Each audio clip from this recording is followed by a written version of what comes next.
Commissioners, the moderator.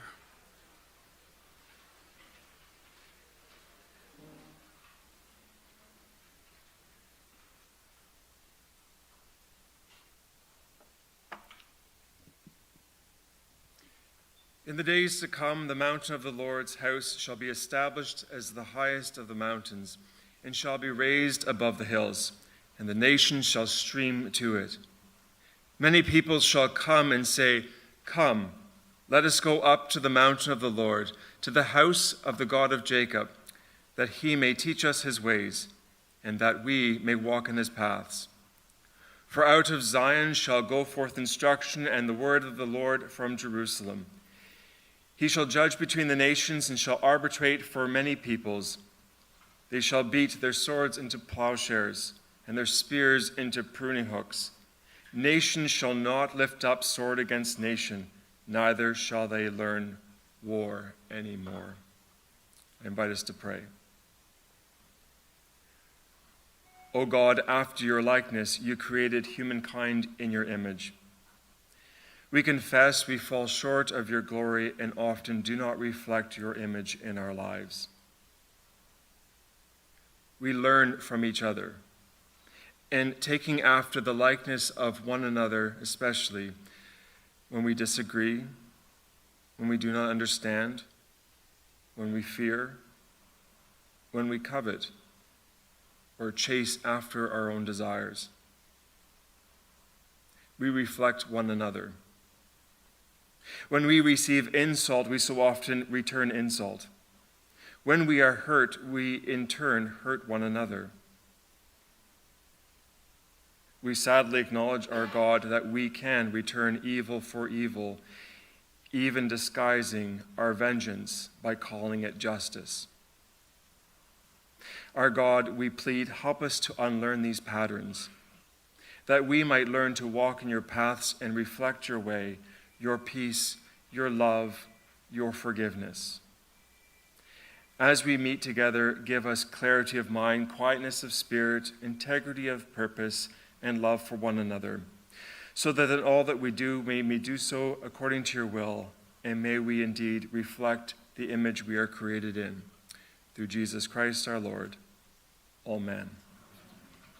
I now declare the assembly duly constituted and competent to deal with any business that shall properly come before it.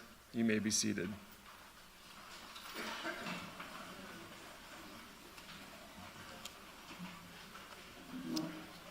And we'll start off with the business committee. Hi, Doug.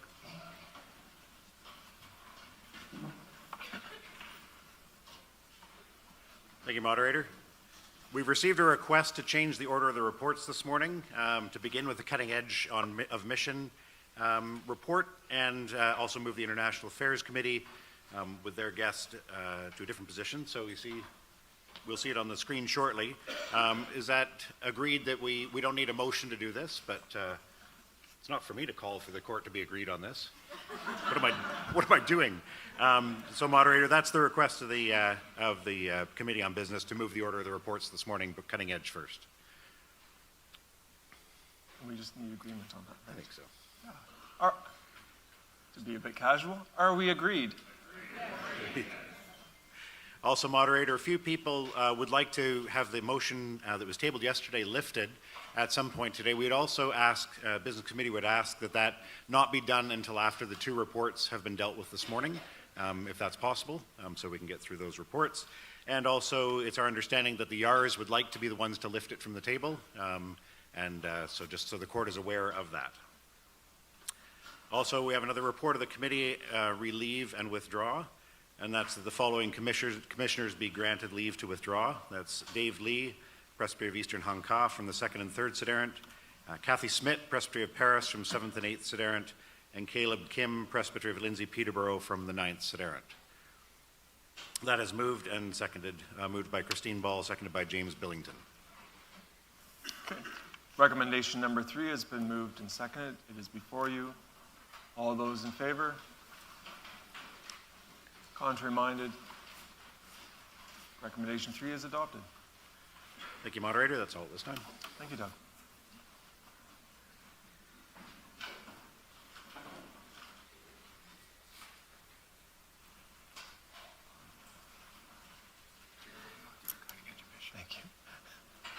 Now that the order's gone, I forget the order. So we'll now be moving to the cutting edge of mission, and it's Bob Smith, right? So I invite Bob's greetings. Moderator, this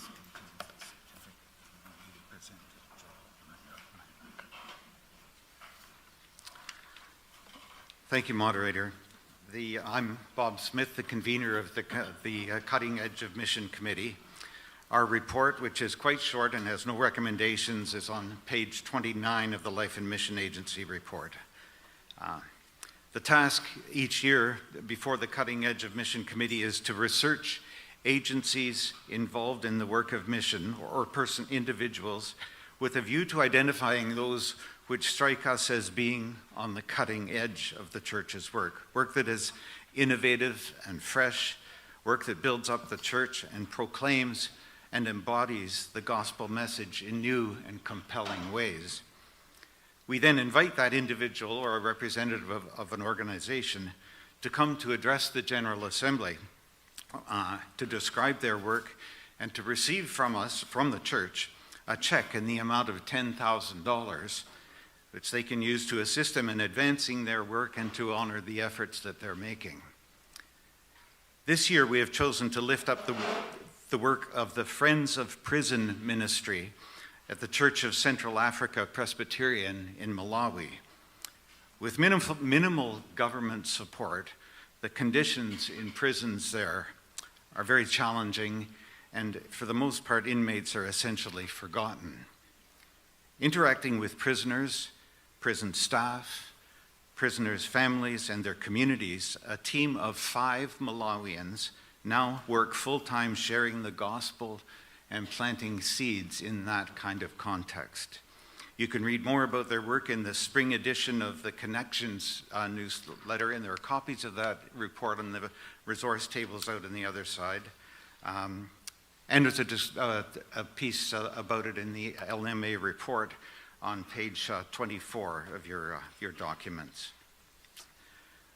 We had an original plan, which was to bring Reverend Hastings Fale, a local leader in the Friends of Prison Ministry, from Malawi to Canada to address this assembly.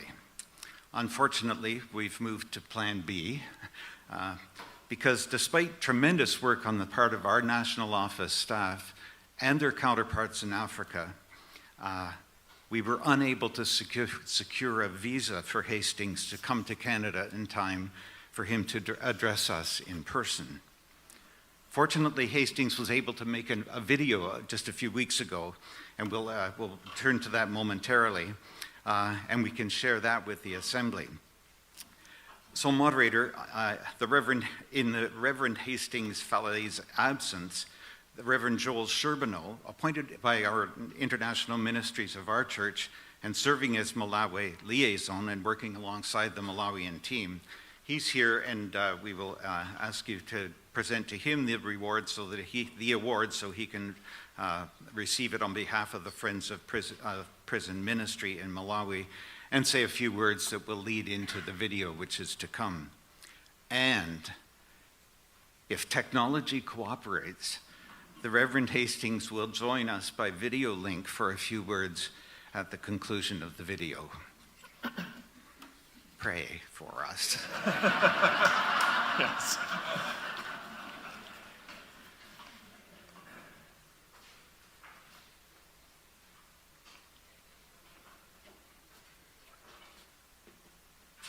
We're waiting for the Zoom to come on?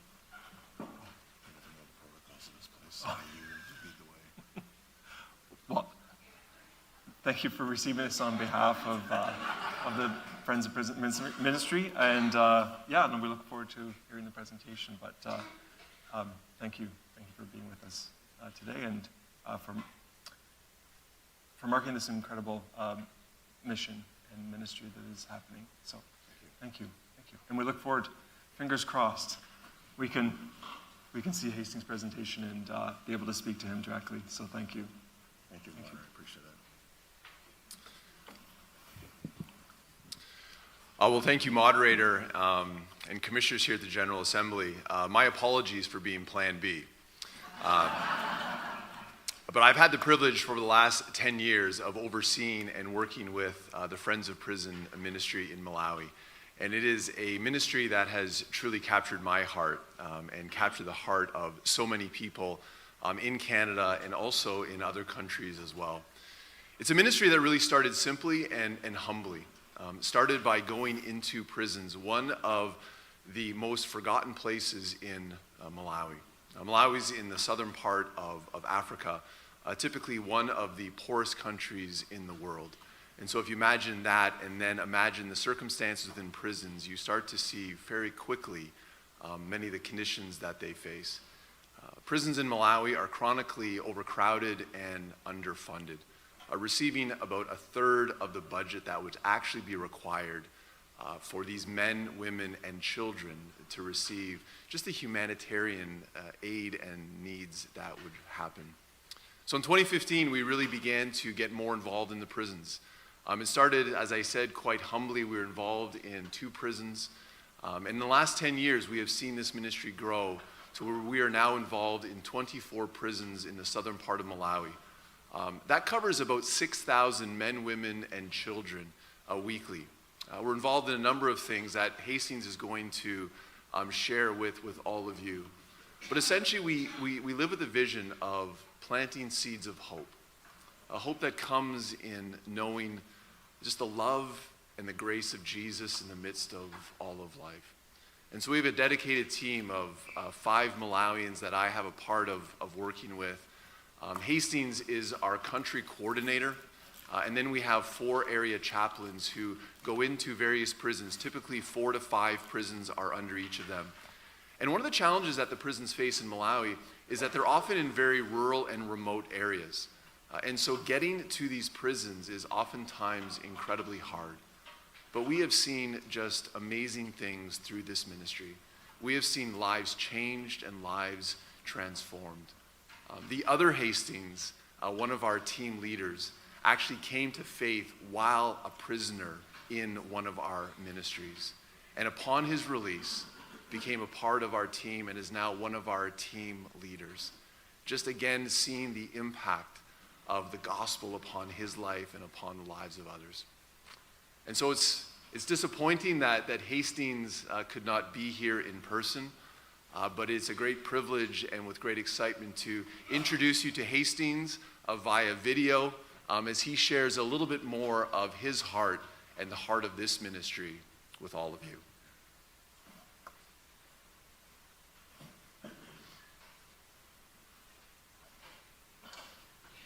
I bring you greetings from Malawi Friends of Prison. My name is Hastings Pare. I am a coordinator of Friends of Prison in Malawi. Together as a ministry, we are like missionaries who are always visible in prisons. Around 24 prisons we visit in Malawi. I would like to thank you for giving us this opportunity that we are able to join you in this good occasion, the General Assembly. It is a privilege for us as a team in Malawi that we are able to come to this assembly. So we say thank you. We also appreciate for the cutting edge ministry for this opportunity of giving us an award of thousands of US dollars to help our ministry to continue with whatever we are doing. We appreciate this and we are full of gratitude and thank you that of all many organizations and groups and committees, you recognized our team. Thank you very much for this. We are a ministry which is able to go in prisons, and mostly our focus is to bring hope to the hopeless. You might not have the real picture of what prison is all about in Malawi.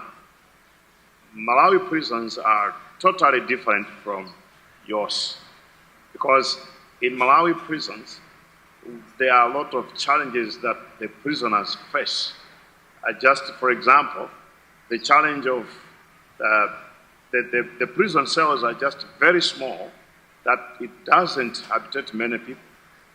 I can give you an example of one of the prisons that was built to host around 800 prisoners, but it hosts over 2,000 prisoners. So the life in prison for our colleagues who are imprisoned, it is not easy. It is a difficult thing. But again, I would like you to understand this, that many people in Malawi live below poverty line. And so when they go to prison, it's like they are coming from already a difficult life. And so they go to another difficult life, which is like the whole human has been dehumanized. Because they are in prison, they meet lots of obstacles, struggles, and difficulties in life. They are confined. There is no happiness. There is no joy. And some of the prisoners are even rejected by their communities. They are found in prison, and not even a single person would love to go and visit them, would love to share them even a word, even a greeting. Many prisoners lose touch of their families, of their communities where they come from. There are just a few who can have good families who come and visit them. And this is why Malawi Friends of Prison becomes now a group of people that now bridges that gap. Because now these people have no friends, so we come in and become their friends. We come in as, like Jesus says, I am a friend of sinners. Not necessarily that Jesus condones sin, or we do that, but these people need someone who can hear their stories, someone who can be in their feet, someone who can understand their situation, someone who can reason with them to help them to be together with their communities. So we come in prison. We are known as Abwenzi. Abwenzi is a Chichewa name saying friends. And friends in Chichewa Abwenzi, it's not just like a friend whom you have known, just like that, but it's more in depth as a companion. So we are companions to these people. We bring them hope by bringing them the good news about Christ. So we come in.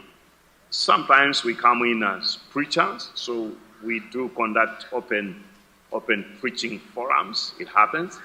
But we also come in as people who bring in Bible study. So we sit down together. Like you can imagine the context of the prison in Malawi. There are no chairs, and sometimes you're just like there on the floor. Of course, they respect us by giving us small benches. So we sit down with them, right in their context, and we discuss about what does Jesus say about them, how much Jesus thinks about them. We always tell them, Jesus thinks about you. So we try to help them that they don't have to think they are lost. They don't have to think they are not part of the society. We try to tell them that even if your families forget you, you are not forgotten, because Christ never forgets you. And because of that, and with our presence, they realize there is life even inside prison. Again, we go there also, we bring them counseling. So we sit down, not just bringing them scriptures or sitting together and studying the Bible together. We also try to learn from them. What is their situation? So they tell us in depth, right, like what has been happening to them before they were in prison. What is their situation in prison? What do they think about when they get out of prison? So our team, helps these people to understand what does their past mean. Their past could be an example of training them how their future could be.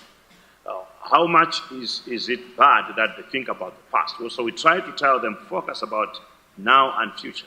So then we try to help them on how they will no longer have to go back to that life of the past, and how much they live in hope of the future, of the good future. So yeah, we help them in such a way that we sit together and we do that. Not only that, in some of the prisons, we bring theological education, which is which is a program that these people are trained to understand how God works with people, how can they now be good disciples of God, and what about when they get out of prison? And I can challenge you, friends, that because of this initiative, some are now pastors in their congregations, especially congregations which are not like we say CCP in Malawi, which is Presbyterian. But also there's another one who is now enrolled by the theological seminary in the northern part of Malawi, after serving in prison, after learning about Christ, after knowing about the theological, which is a basic way of them understanding how God works. Now his eyes has been opened, and he is able now to become a pastor of even CCP Livingstonia Synod. So these are some of the good stories I can bring across to say, I tell you, the ministry is doing a lot in prisons. One thing we have also learned in the past, or this time, as we interact with the prisoners, is that there are officers who are chaplains, who are trained, they are Christians, they help them also about the word of God, but these people may not be open fully to the officers, because they think the more they are open to the officers, the more they reveal about their life, and the probability, they think probability are there that the officers may use that as a way of also looking at them as criminals. So because of that, they are more open to us who are friends from outside the prison circles. And with time, they have learned that we don't take their stories anywhere else, but rather we take their stories for prayer.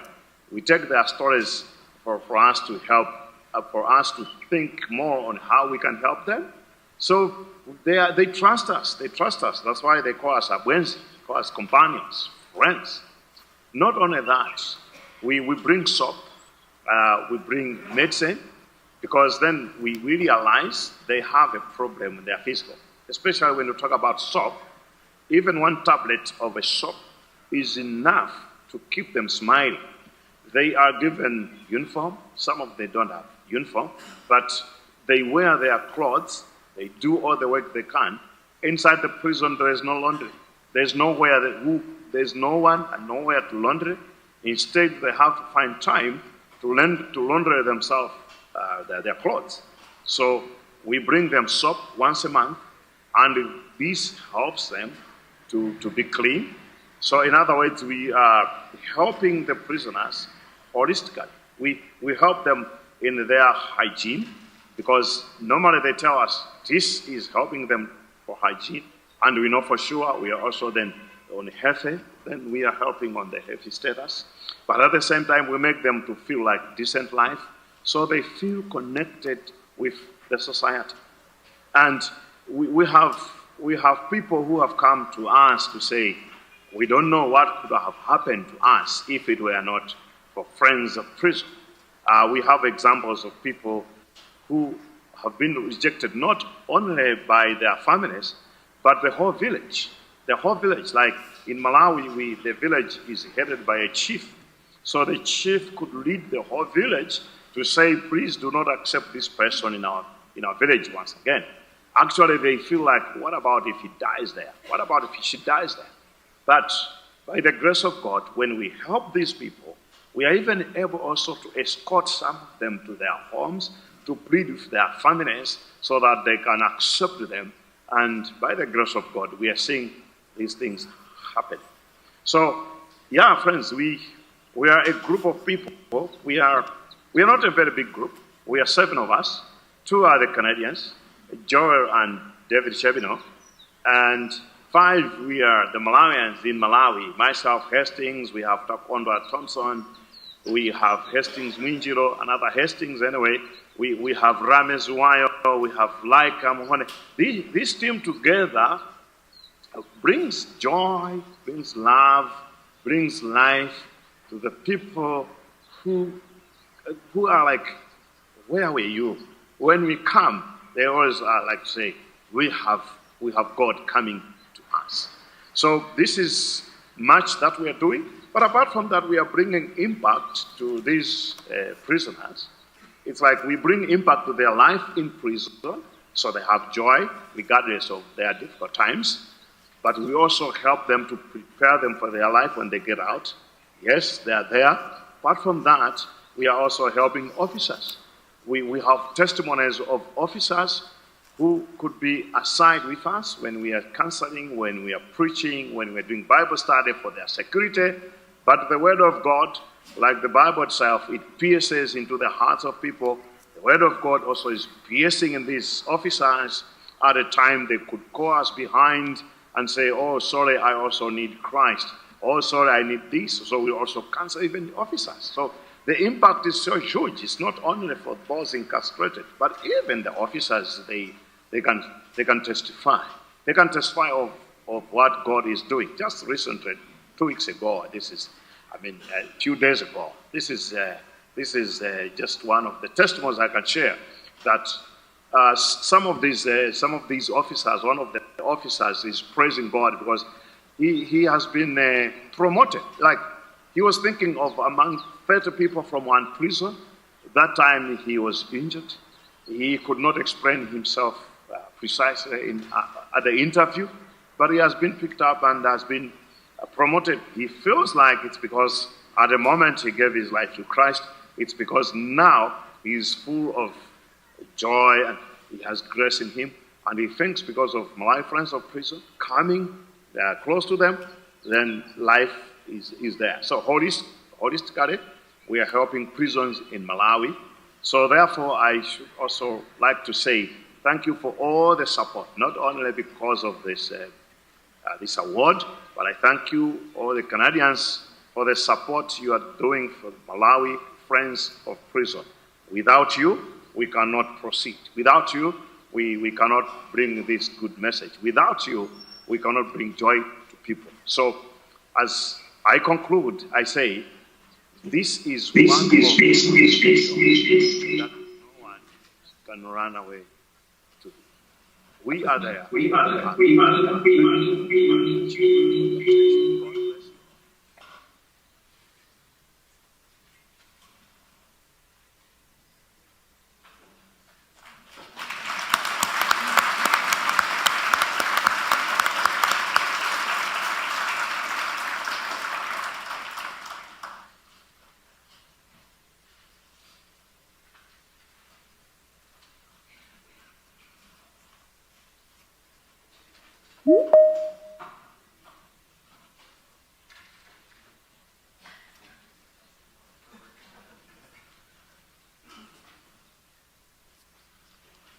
I know in Canada we always get stressed out when technology doesn't work.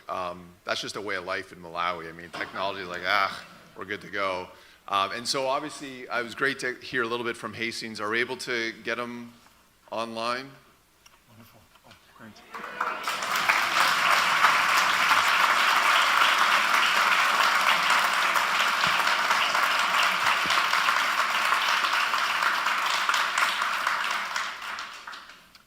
Reverend Hastings, thank you for your beautiful presentation to share with us the work of Friends of Prison Ministry and particularly that idea of being companions.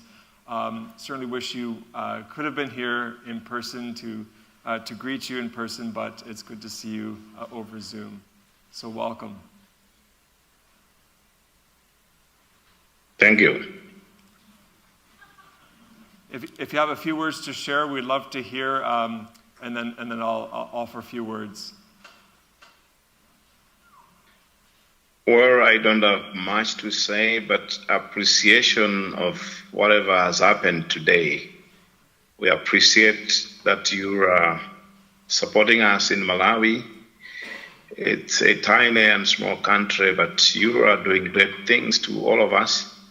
We will continue to remember and pray for the Presbyterian Church in Canada for the wonderful work you are doing across the world. And I bring greetings from Malawi, also blessings from the church in Malawi to you all. Thank you. Thank you. Your presentation was very touching to me personally. Here in Canada, in the province of Nova Scotia, I did some volunteering in the prison. And what I deeply appreciated was how you deeply expressed the words of Scripture when Jesus says to those who said, well, when did we see you? When I was in prison, you visited me. I think as Jesus calls us to see him in the face of those who are in prison, is for us to be invited to see the humanity in those who are often forgotten or written off by society. And so for your ministry to honor the humanity that is with those who are seen as friends within the prison is just very touching and moving. It is a reminder that God's grace is sufficient for all, and God does invite us again to see Christ, to see him in those who are hungry, thirsty, who need clothing, and who are in prison. So a very touching presentation, and it is an honor to be able to present the Cutting Edge Mission Award to you for your ministry, and we wish you God's continued blessings upon this ministry by which you build those connections and relationships with those who are companions. So thank you very much. You're welcome. Thank you. Thank you.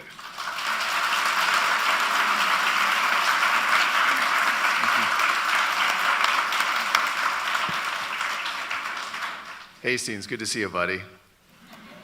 I'd like you all to notice that Hastings is on point with his Canadian flag there as well.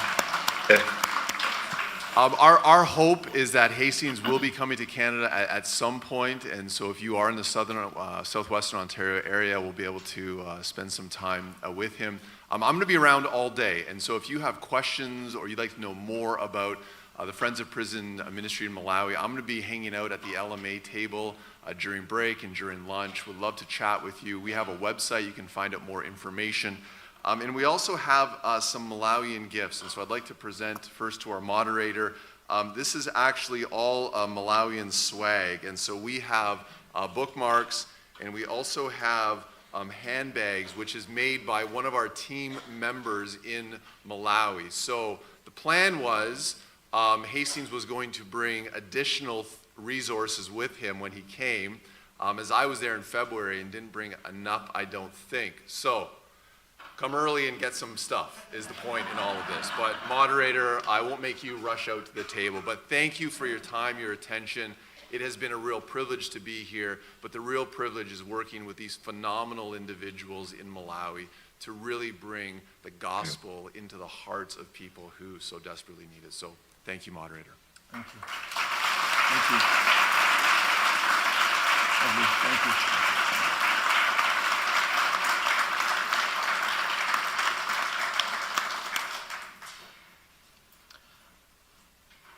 We now move on to the International Affairs Committee and invite Ian to come on up.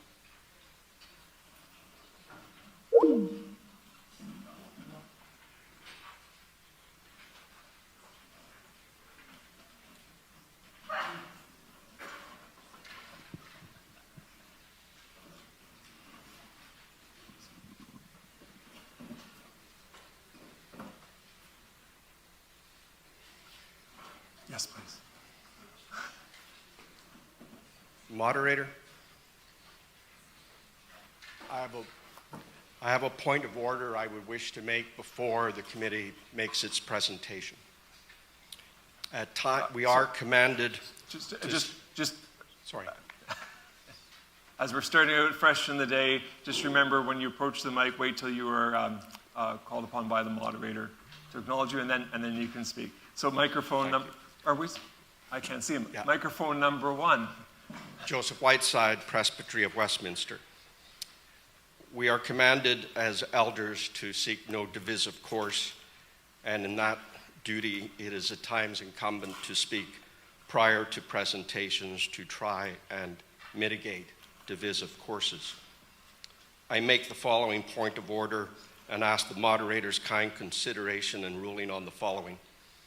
The committee section on Palestine, pages 1 through 11, is out of order because the body of the report contains an affirmation, if the report were to be adopted, of a policy of boycott, divest, and sanctions on the State of Israel.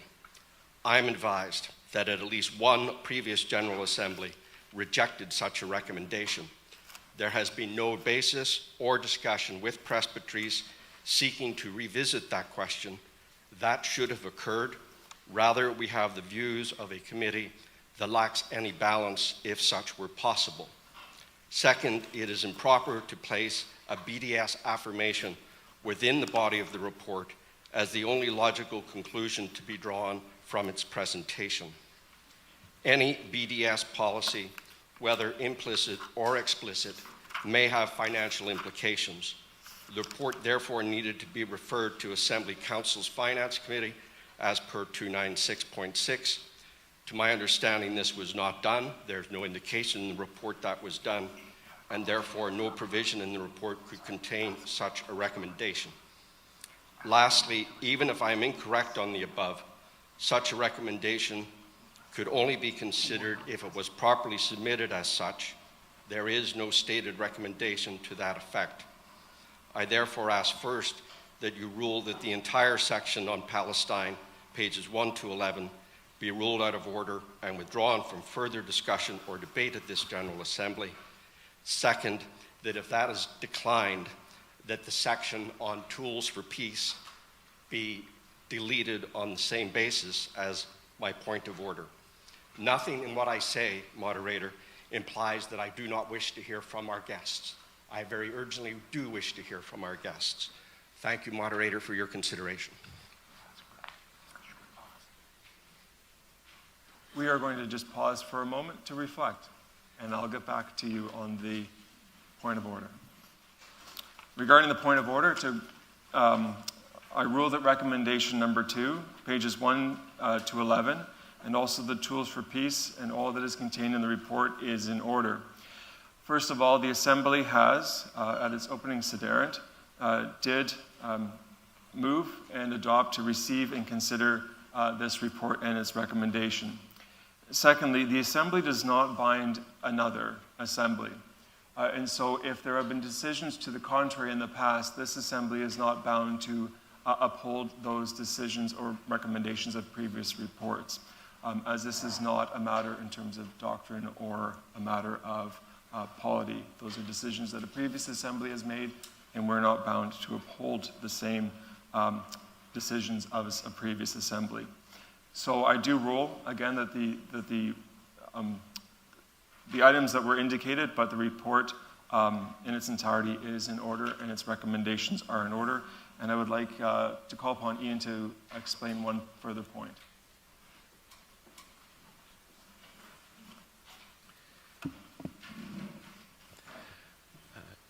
Ian Ross MacDonald, the Life and Mission Agency. I am one of the staff support people for the International Affairs Committee. And in our coordinating functions in the national office, the management team, which is made up of the principal clerk of the Assembly and the CFO, we do talk about how to anticipate fulfilling any recommendations that the General Assembly would make. So on the matter of whether this has financial implications that have not been considered, I should let the Assembly know that we did discuss this, and that as far as I'm aware, well, we discussed it with the Secretary of the Trustee Board, and I was assured that they would be prepared to fulfill any recommendations that the General Assembly adopted on this matter. Thank you. So as I have ruled, the report and its recommendations in order, the Commissioner is, of course, always free to challenge the moderator.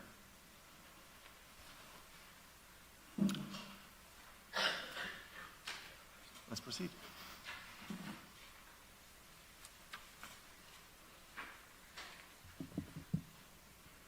Good morning, everyone. Greetings. Moderator, my name is Dorcas Gordon.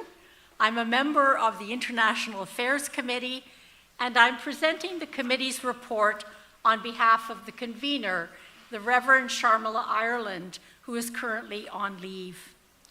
The mover and seconder for the recommendations in this report are the Reverend Christian Prasad, Presbytery of Calgary-MacLeod, and the Reverend Dr. Emily Bissett, the Presbytery of East Toronto. There are 6 recommendations in this report, and none are on the consent agenda. The report opens with details, an update on details of the ongoing relationship with our oldest mission partner, Taiwan, and some updates on matters connected to previous reports and decisions of the General Assembly. Moderator, a few years ago, it was determined by the General Assembly that the moderator should visit Palestine, Israel. And I'm delighted that you will be traveling to Palestine and Israel in September to fulfill that decision. In fulfillment of decisions made at General Assembly last year, the church raised and sent $200,000 for Gaza food relief, $50,000 for Defense of Children International, and $25,000 for the Olive Tree Campaign. Several years ago, the General Assembly adopted a recommendation inviting representatives from independent Jewish voices to address the Assembly. Independent Jewish Voices, IJV, is a grassroots organization grounded in the Jewish tradition that opposes all forms of racism and advocates for justice and peace for all in Israel-Palestine.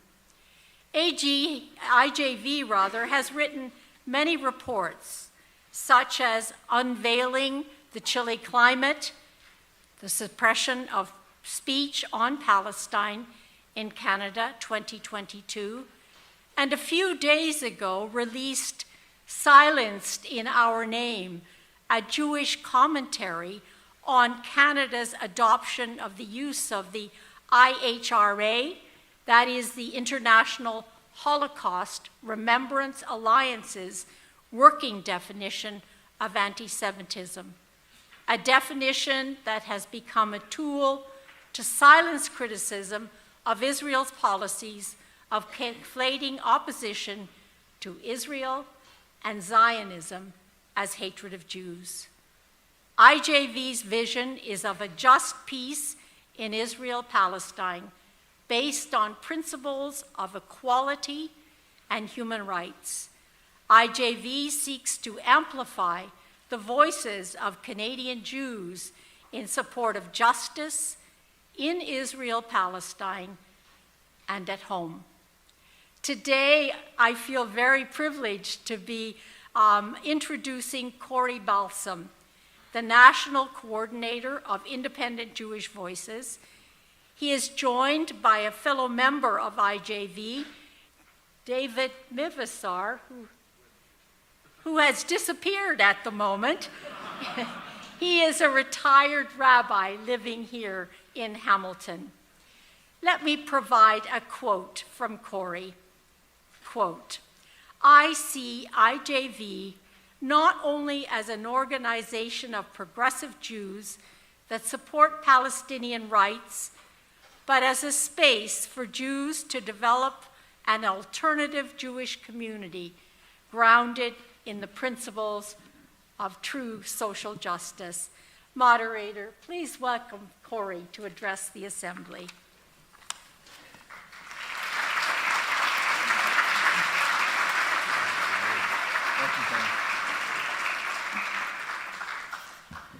Thank you for that warm welcome. Hello, everyone. Okay, you hear me okay? You can stand back. Wonderful. Okay, moderator, general secretary, clerks, commissioners, fellow guests, and esteemed members of the Presbyterian Church of Canada. Thank you for the invitation and the honor of being here with you today, especially as you mark 150 years of faithful witness. I come before you as a Jewish person, one of a people who carries the memory of deep suffering, but also the call to justice that our faith and collective experience continue to demand that we fulfill. I come before you not just to speak about injustice, but to invite you, to summon you even, to act in the face of it. For I believe, as I know many of you do, that faith without action is hollow, and that neutrality in the face of oppression is complicity. As the late great Archbishop Desmond Tutu of South Africa famously said, if you are neutral in situations of injustice, you have chosen the side of the oppressor. If an elephant has its foot on the tail of a mouse, and you say that you are neutral, the mouse doesn't appreciate your neutrality. I'm joined today by Rabbi David Mevaser, a longtime member, Hamilton resident, and teacher for the many of us who know that our Jewish teachings demand that we act in the pursuit of justice, and that includes, especially now, Palestinians. We are here as resource people to offer perspectives on questions of Judaism, Israel, anti-Semitism, Zionism, and opportunities for solidarity with the Palestinian people. As you know, my name is Corey Balsam. I've served as the national coordinator of IJV since 2017. I'm a fourth-generation Jewish Canadian from Ottawa, though I'm now based in Montreal. My mother's grandparents fled anti-Jewish pogroms in Eastern Europe to settle in the Ottawa-Gatineau area in the beginning of the 20th century.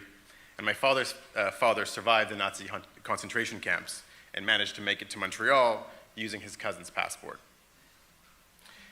Growing up, I learned to love and appreciate the Jewish traditions. I was also taught to pursue tzedek, justice, and tikkun olam, the repair of a broken world. These core Jewish values helped shape my approach to life in general, as well as to the implications of history. So for me, the post-Holocaust edict of never again, we hear it all the time, has always meant never again for anyone, for any people. It wasn't until my early 20s that I came to see how deeply the Zionist project, the founding and ongoing expansion of the State of Israel, was bound up with the dispossession and dehumanization of Palestinians. I traveled to Palestine. I lived and worked in the occupied West Bank for nearly 4 years. I experienced the beauty of its land and unbelievable hospitality and generosity of its people, and you'll see that in September. And by the way, the fact that I was openly Jewish, I often identified, never once got in the way of that. And on the contrary, Palestinians were often extra appreciative to meet a Jewish person that was not there to take their lands, throw stones at their kids, which happens, and threaten them at a checkpoint, but to learn and support them. I've been fortunate that my mother and brothers, not to mention my wife, have joined me on this journey, both in spirit and physically by my side. It took her some years to reevaluate the narrative she'd grown up with, but my mom came to visit me while I lived in the occupied West Bank, and after a life of tacit support for Israel and Zionism, she too learned the truth and committed herself to freedom and justice for the Palestinian people. Many of my uncles, aunts, and cousins have also come a long way, prompted in part by my cousin, who, because of his involvement in the movement, ended up meeting a Palestinian woman from Gaza and getting married. She has lost now, I think, I might have lost count, but something like 23 members of her family in Gaza, uncles, aunts, cousins, little girls. They've all been murdered in Israel's assault on Gaza. She also has her grandmother still there, and other family members who are holding on to life amidst the bombing and the starvation. As people who happen to be Jewish, we are not ourselves responsible for these atrocities. To suggest otherwise can rightly be considered a form of anti-Semitism. But our connection to it, fomented by Israel's claim to act on our behalf, has incited many of us to take action ourselves and to hold our communities and government to account. This connection that we have obliges us to distinguish clearly between Judaism and Jewishness, ancient traditions and religion, on the one hand, and the State of Israel and Zionism, relatively new ideology, on the other hand. And it compels us to do everything in our power to help change the trajectory of history. Independent Jewish Voices was born of this sense of obligation and moral clarity. We are Jews across Canada who can no longer accept the active complicity of our community's institutions, nor the weaponization of our faith to justify apartheid, genocide, and occupation. What started off as a relatively small outfit in 2008 has grown more than tenfold to an organization that now boasts thousands of members across the country, 25 local chapters, and a wide base of supporters and allies. Some of us are religious, others more secular. Some grew up in Canada, like myself, others in the US, like David, in the former Soviet Union, and elsewhere. Some lived in Israel for years, also like David. Others even served in the Israeli military, several of us. But we're united in the embrace of Jewishness beyond Zionism and in our opposition to Israel's horrific treatment of Palestinians. As Jewish theologian and executive director of Kairos USA, Mark Braverman has said, our task is to rescue Judaism from an ideology that has hijacked our faith, continues to fuel global conflict, and has produced one of the most systematic and long-standing violations of human rights in the world today. Friends, there has never been a more urgent time to take action on Palestine. Since October 2023, more than 60,000 Palestinian lives have been extinguished by Israel in Gaza. And those are conservative estimates, and I'm including there those who have been lost under the rubble for now over a year, as well as hundreds of thousands more scarred mentally and physically for life. Starvation is being used as a weapon of war. Hospitals, nearly all of them, universities, schools, shelters have been bombed to smithereens, entire families and communities erased. Behind the numbers are names and stories, each with their own uniqueness and tragic ending. Rafif al-Kahlout was 10 years old when she was killed in her northern Gaza home. She was a gifted and inspiring artist, her drawings depicting life in the open-air prison that is Gaza. Elham Farah, a Christian woman, and my friend Hammam's aunt, known as a pioneer music teacher, bled to death in the street after being shot by an Israeli sniper, who then prevented rescue workers from reaching her. Her only crime, walking home to fetch warmer clothes. Yusuf Azam, a 17-year-old aspiring journalist, was killed while filming the aftermath of a bombing. His camera, still recording, lay next to his body, the footage inside showing his final moments running to help the wounded. There are now tens of thousands of such stories, including more than 50,000 of kids alone, as estimated by UNICEF, who have been either killed or seriously injured since October 7th. As a father myself of two young kids, 4 and 6, I think of these kids in Gaza every time one of mine falls and scrapes their knee or wakes up with a nightmare. I can't imagine being a parent trying to console my kids in that context and telling them that everything is okay. It's unimaginable. And let us be clear, these killings and atrocities were not accidents. As Israeli leaders themselves have made crystal clear, this is a deliberate campaign to make Gaza unlivable and to clear Palestinians out, a clear continuation of what Israel began in 1947-48. Some go even further. Israel's deputy speaker of the Knesset, Nissim Vaturi, has called Palestinians subhuman, adding that children and women should be separated and adult men should be killed. This is the level of the discourse. One of his predecessors, who was formerly a deputy speaker in the Knesset, Moshe Feiglin, recently went on the media justifying the mass killing of Palestinians, saying every child, every baby in Gaza is an enemy. As you can see, these are not fringe voices anymore. They represent a deeply embedded, and dare I say, genocidal mindset that has infected Israeli society and segments of its supporter base. Indeed, as reported just last week in Israeli newspaper Haaretz, a recent survey by Penn State University researchers of Jewish Israelis found that 82% supported the expulsion of Gaza's residents, 56% favored expelling nearly 2 million Palestinian citizens of Israel, and most shockingly of all, 47% agreed, the quote, when conquering an enemy city, the Israeli Defense Forces should act as the Israelites did in Jericho under Joshua's command, killing all its inhabitants. Genocide doesn't happen overnight. It starts with dehumanization, which we Jews know all too well. What we're seeing now is the culmination of decades of erasure of Palestinian identity and experience, of military occupation, dispossession, and apartheid, all in the name of Zionism, an ideology that seeks maximum land and rights for Jews and minimum for Palestinians. The way it's often portrayed, it's as though Hamas's attacks on Israel on October 7, 2023, came out of nowhere, unprovoked. Yet there could be nothing further from the truth.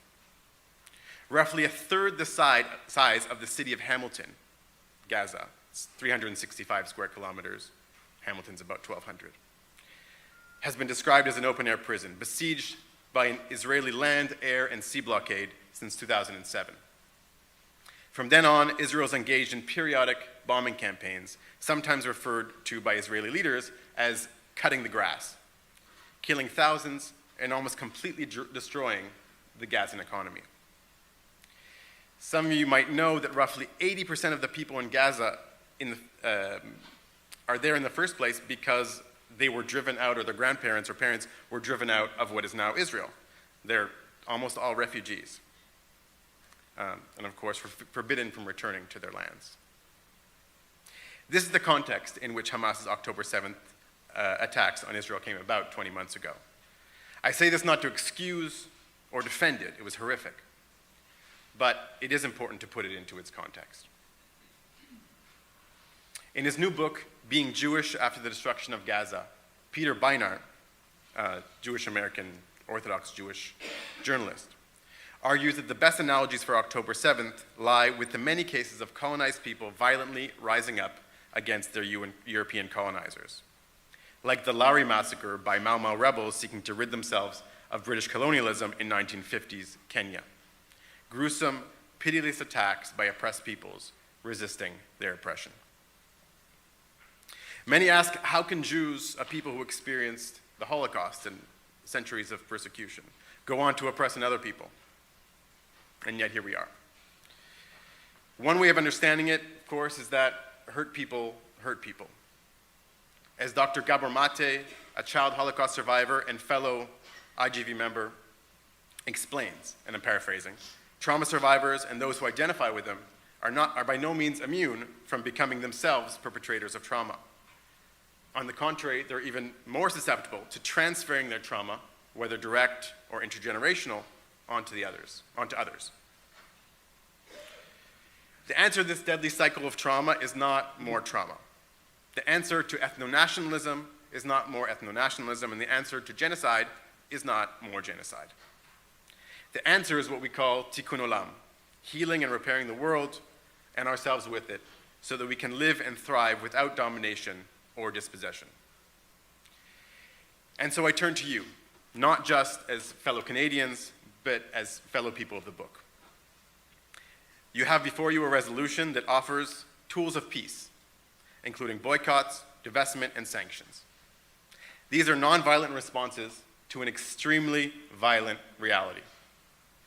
And they are tried and true responses that are modeled off of a successful campaign to end apartheid in South Africa. Palestinians have been calling for these actions, for BDS, because they need our help. Most in Palestine can't even boycott Israeli goods, just as many of you, no doubt, are doing with American goods these days since Trump, because they're under Israel's rule and captive to the economy. So they need our help to apply some pressure on Israel. Some of you may worry, will this be seen as anti-Semitic? Let's be crystal clear here. Anti-Semitism is about discrimination, violence, and harmful stereotypes against Jews as Jews. As the well-worded resolution from the International Affairs Committee states, quote, criticizing the policies and actions of the government of Israel when those policies are racist, illegal under international law, apartheid, also under international law, or deadly, is not anti-Semitic. On the contrary, to conflate Jews with the Israeli state practicing these various crimes is itself anti-Semitic, because it reduces an entire people and faith to the actions of a government. Furthermore, the narrative that Palestinians and their supporters oppose Israel's actions because they hate Jews is not only false, but fundamentally racist or anti-Palestinian racist. The conflation of criticism of Israel with anti-Semitism has been a decades-long concerted effort to muzzle and immobilize the movement for freedom and justice in Palestine. To be sure, it does not make Jews any safer. Fighting anti-Semitism in meaningful ways has to focus on joint struggles against racism and white supremacy. That's a lot of the work that we do. Instead, we see pro-Israel groups and politicians partnering with the very white supremacists that threaten us both. The unfortunate and deadly truth is that many individuals and institutions have been afraid to commit to the struggle for justice and freedom on account of these bad faith accusations of anti-Semitism. But that's changing. More and more groups and individuals are finding the courage to speak out and take action, backed by a growing consensus among human rights organizations, legal experts, and genocide scholars. It's basically unanimous, including Jewish and Israeli ones, that what is unfolding in Gaza is not merely a tragedy, but a genocide, requiring action by all of us. The Presbyterian Church of Canada is already part of a wider movement of churches that have taken significant steps to hold Israel and the businesses that support it to account. As you may know, the Presbyterian Church in the US has divested from corporations complicit in the occupation. They've explicitly rejected Christian Zionism in all its forms and formally recognized that Israel's treatment of Palestinians meets the definition of apartheid under international law. Several Presbyterian churches and associated groups in the US have also declared themselves apartheid-free communities, which we are as well, committing themselves to doing everything in their power to end all support to Israel's regime. And here in Canada, the United Church of Canada has called on our government to completely sever ties with Israel over its crimes. While Christian Zionism, particularly in the US, but also here, lends dangerous and erroneous theological backing to support for Israel's policies, mainline churches like yours can be a powerful counterforce. Christian Zionist leaders like John Hagee of Christians United for Israel claim 10 million followers, it's about 2/3 the number of Jews in the world, and openly say that Hitler was sent by God to push Jews to Israel, hastening the second coming of Jesus. These are what count as Israel's staunchest allies today. But Christian Zionism need not go that far to be harmful. Just the belief that a Jewish supremacist state in Palestine is justified because God supposedly promised the land to Jews helps to maintain the status quo at the expense of Palestinian lives and land. The Bible repeatedly implies that God's promise of the land of Canaan, to the Israelites is conditional on their living in God's ways. Great prophets of the Bible, including Isaiah, Jeremiah, and Hosea, were clear that God would cast out the people of Israel for their sins and would take them back only when truly worthy, and along with the coming of the Messiah. And last I checked, we haven't seen that.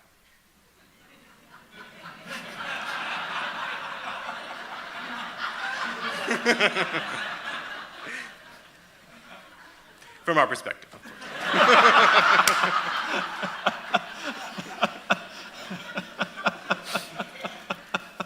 Slightly awkward there. Good one.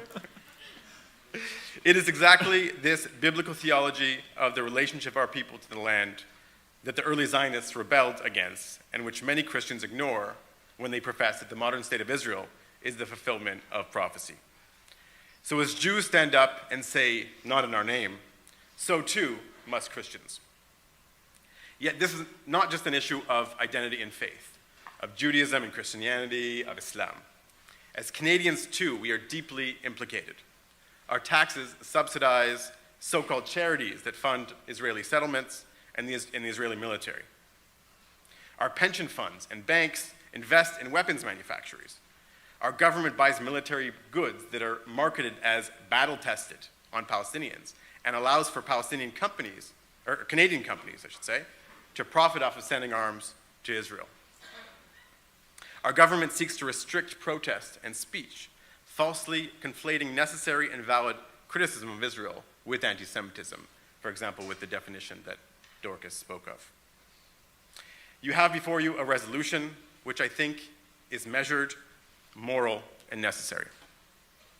Once adopted, and I hope it will, and acted upon, it will help position the Presbyterian Church of Canada on the right side of history.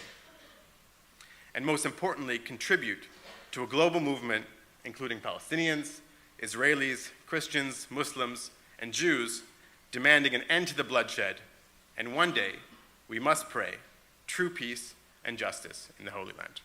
Thank you.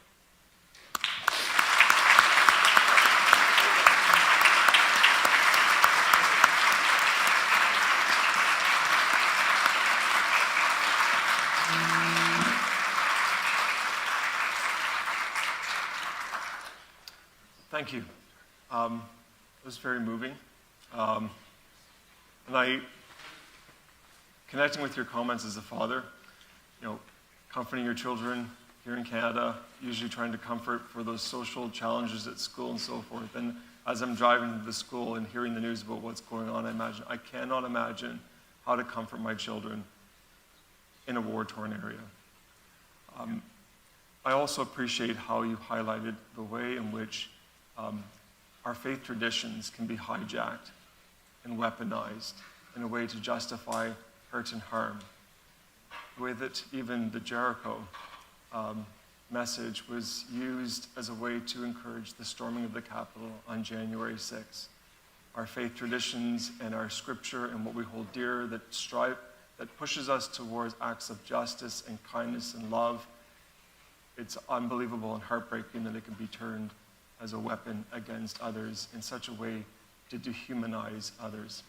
I appreciate your story about going into Palestine and the appreciation of having a friendly conversation interaction with someone, with a Jewish person, and it be a peaceful encounter.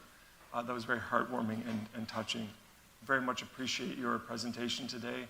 A lot for us to think about and to consider, and I think a lot that we do share in common as we encounter our faith being presented in harmful and dehumanizing ways in the world. And so your commitment to justice and peace is very touching and moving and inspiring, so thank you. And on behalf of the Presbyterian Church in Canada, I want to present you this gift. Thank you so much. Thank you. I really appreciate it. Thank you.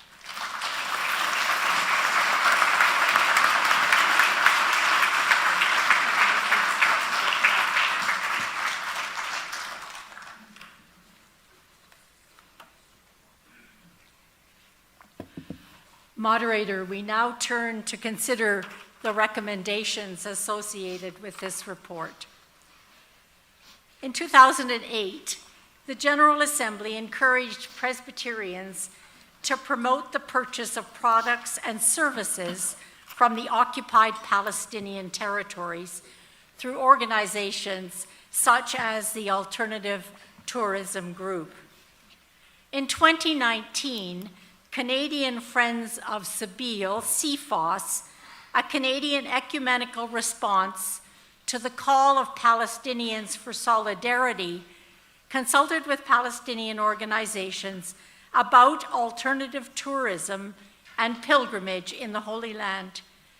The result was a resource called Authentic Christian Pilgrimage, which defines what a pilgrimage is intended to be and sets out 7 principles to guide Christian groups planning a pilgrimage to the Holy Land.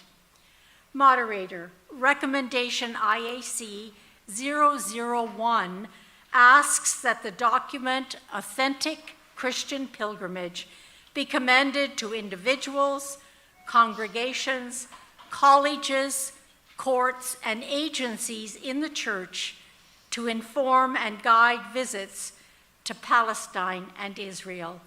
The recommendation is moved and seconded. Recommendation 1 is before you. It's been duly moved and seconded, and the Yars would like to give an advisory vote, but before we get there, is there any comments or questions? Seeing none, Yars and student representatives, all those in favor of recommendation number 1? This is just for the Yars and the student representatives. And those opposed? Commissioners, you have been advised. And now, commissioners, all those in favor of recommendation number 1? And those who are opposed? Recommendation 1 is adopted. Moderator, Corey has given us an in-depth description of what is happening in Gaza and the West Bank.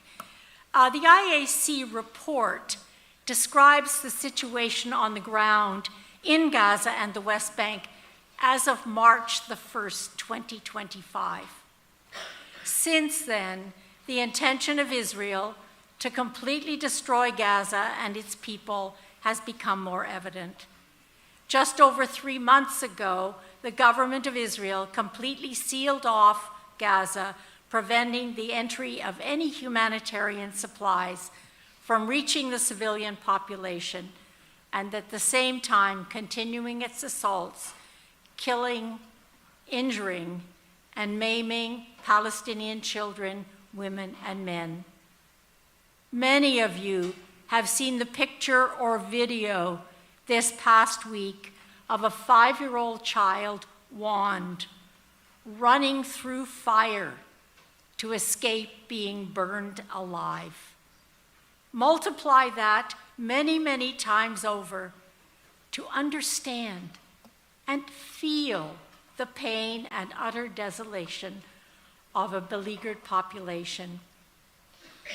Through the words of its serving politicians and criticism by Israeli generals and former Israeli politicians, reports of Israeli human rights groups, UN agencies, the International Criminal Court, and International Court of Justice, and more recently on Parliament Hill, Canadian doctors are part of the Doctors Against Genocide, speaking of what they had experienced. One young woman had just returned from the hospital in Gaza. Given all of these reports, there is undeniable evidence from military sources that from multiple sources rather, that the Israeli government is committing war crimes and worse, that the goal of the Israeli government is genocide, which is being carried out in a calculated way through daily bombings, starvation, targeted killing of healthcare workers, and the elimination of any places of safety for the civilian population. While rightly this report focuses on Gaza, it's also clear that the government of Israel has in a more calculated way begun to ethnically or continue to ethnically cleanse the West Bank. 22 new settlements, illegal according to international law, were approved by the Israeli Knesset just this past week, each one of them on stolen Palestinian land. As part of this intent to displace Palestinians, the towns of Jenin, Nablus, and Tulkarem, as well as numerous Palestinian villages, have been under regular attack by the Israeli military and armed illegal Israeli settlers. Now, what you need to know is that these towns in the northern West Bank sit on land that the Oslo Accords designated for the state of Palestine. There is no land left there. Between January and May, over 42,000 Palestinians have been displaced from their homes and lands and refused permission to return, even if only to collect some of their possessions. Over 900 checkpoints are now in operation in the West Bank, not the 600 cited in this report.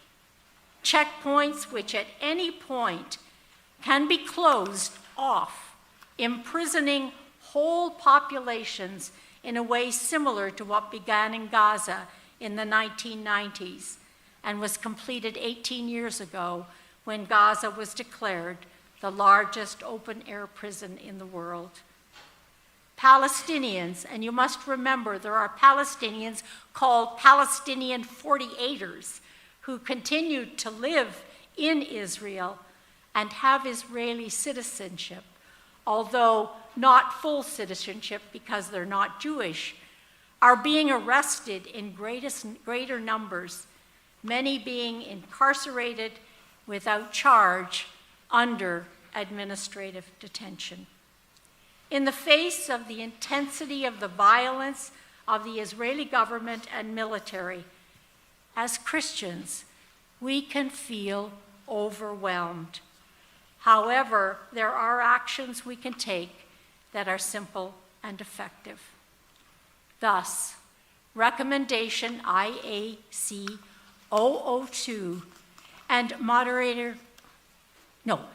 it's not this one, encourage individuals, groups, and organizations within the Presbyterian Church in Canada to use effective tools for peace provided in the IAC's report to boycott goods and services, including financial investments that support the Israeli military occupation of Palestinian territory and the inevitable economic oppression of Palestinian people. Moderator, the recommendation has been moved and seconded. Recommendation number 2 is before you.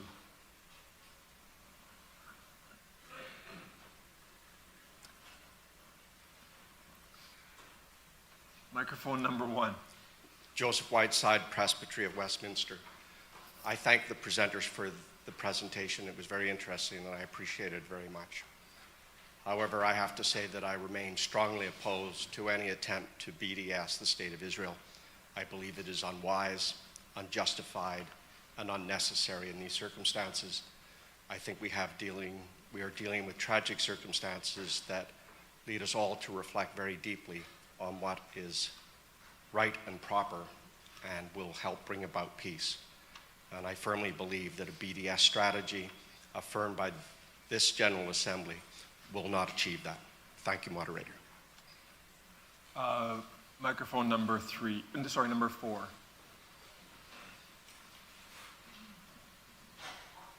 Can you hear me? Yes. Moderator, I will speak against this. Just remember, Commissioners, sorry. Name and Presbytery. I know it's easy to forget. I do it all the time. All right, I'll try that again. David Clark, Presbytery of London. Moderator, I will speak against this motion for a couple of reasons. One is I think this policy of opposing and excluding only the Jewish state in a world replete with autocrats and human rights abuses to target the Jewish state and only the Jewish state.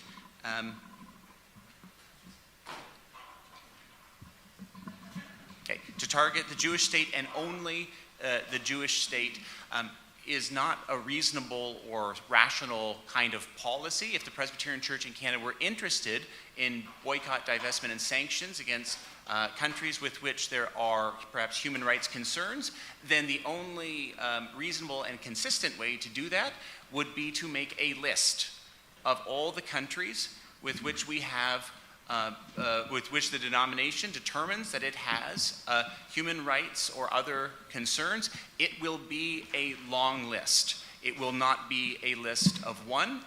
It will not, like this report, focus only on Israel. It is the International Affairs Committee, but we have a report that seems to address the existence of only one other country. The other reason for my opposition to this motion is that the Presbyterian Church in Canada has rejected BDS.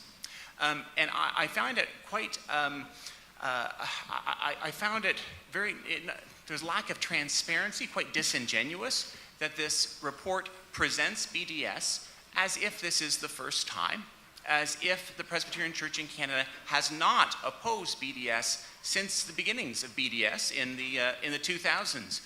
In 2008, the General Assembly of the Presbyterian Church in Canada stated that the 134th General Assembly affirmed the Kairos policy opposing both a general boycott of Israeli products and sanctions against Israel.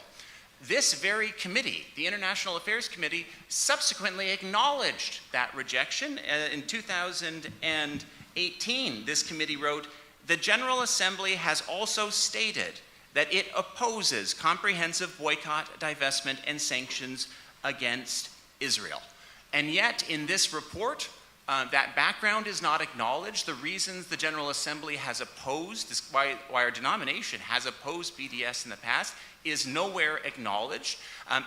For those commissioners who don't keep a stack of acts and proceedings as their bedtime reading, there's maybe no reason for my fellow commissioners to even realize that this background existed. So I think it would be wrong-headed to approve of a policy that our denomination has opposed without addressing the prior opposition. Yes, we are not bound to the rulings of previous General Assemblies.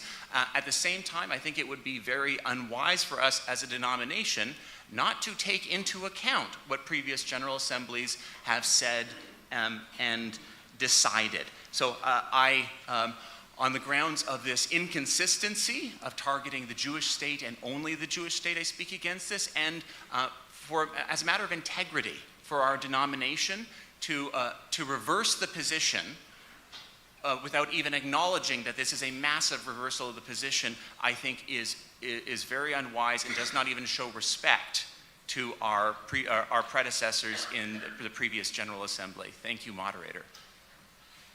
Microphone number 1. Thank you, moderator. Jonathan McLeod, Presbyterian of Ottawa. I support this recommendation. I appreciate the report and the speaker that was brought to us. I believe there's a useful discussion about what sort of is done in our name, and this is what Independent Jewish Voices talks about. This is what we talk about. Moderator, you spoke about Jericho marches at January 6th. We had a Jericho march in Ottawa because the convoy occupation also co-opted Christianity and adopted the rights and rhetoric of Christian nationalism. And we are in Canada. We are part of Canada, and Canada is in some ways complicit in the current and ongoing genocide in Palestine. Regardless of previous decisions of the General Assembly, as you know, Mr. Moderator, we are not bound by those. And in 2018, the current genocide since October of 2023 was not underway. It is a long process, but the very, very acute, specific situation we are in now is much more recent. I support that. I support whatever tools we have to distance ourselves, to condemn apartheid, genocide, ethnic cleansing, occupation, and to stand with the oppressed, to stand with those who are suffering, those who are dying, those who are being bombed and burned. I believe that is actually what we are called to do. We talk of justice, we talk of mercy, we talk of love. Well, these are the people that need justice, mercy, and love right now, and we need to be with them, the people of Palestine. We need to also stand with independent Jewish voices who do not want the conflation of Israel with all Jewish people. It is an intrinsic form, an insidious form of anti-Semitism that we shouldn't either explicitly or implicitly accept. So I thank you for all of the work. I thank you for this report and for all of the recommendations, and I will happily support them, though I wish we lived in a world where I didn't have to. Microphone number 2. Thank you, moderator. Matt Vazeri, Presbyterian of Niagara. I speak against the motion for the simple reason and I will admit that I'm new here. I haven't been a minister for very long, and this is all brand new to me, but I find it very challenging to try and make a decision on something when you are only presented one side. And I appreciate everything you've said, and it doesn't mean I disagree with what you've said, but I'm very confused how we make decisions on things when all evidence points towards the decision was made, the outcome was had in mind prior to the research. And so I'm just asking an honest question to my fellow commissioners on are we expected to make decisions when it seems like the outcome is predestined, and speaking out against it seems to be like you're on the wrong side. I don't know how we come up with right and wrong in something that is obviously people may feel differently. And I'd hate to end up on the wrong side in some people's opinions, and picking and choosing when Scripture applies and when Scripture doesn't, and who is on the right side of justice and who is on the wrong side of justice. So I'm wondering the rationale behind having the presentation and the report reflect one side of the argument and almost get no reference or no time to the opposite side. So I appreciate you hearing me out. Thank you.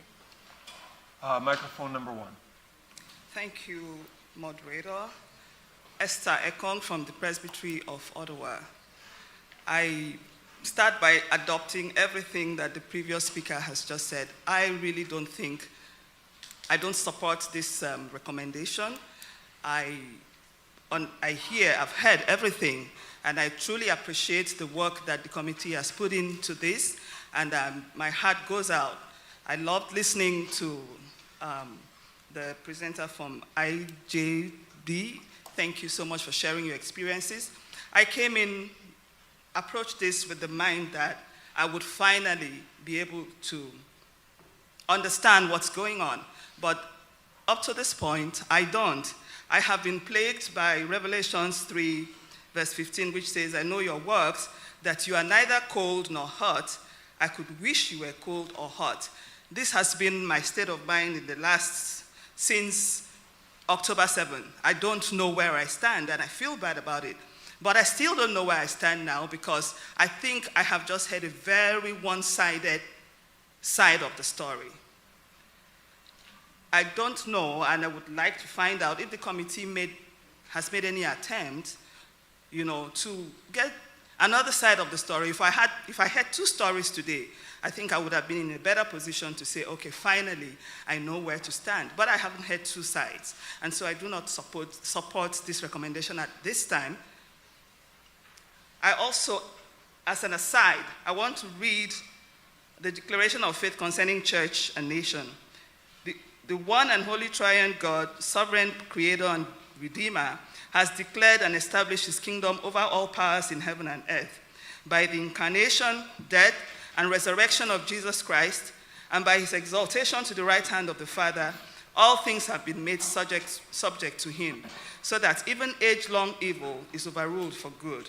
We worship in the Presbyterian Church, we worship and obey Jesus Christ as Lord of Lords and King of Kings, Judge and Governor among the nations. I'm just saying this to reiterate, and if I am wrong, please tell me, but in the Presbyterian Church, we believe that Jesus Christ is the Son of God. That is just an aside. We can laugh about it like we laughed before, but Jesus, we believe, is the Son of God.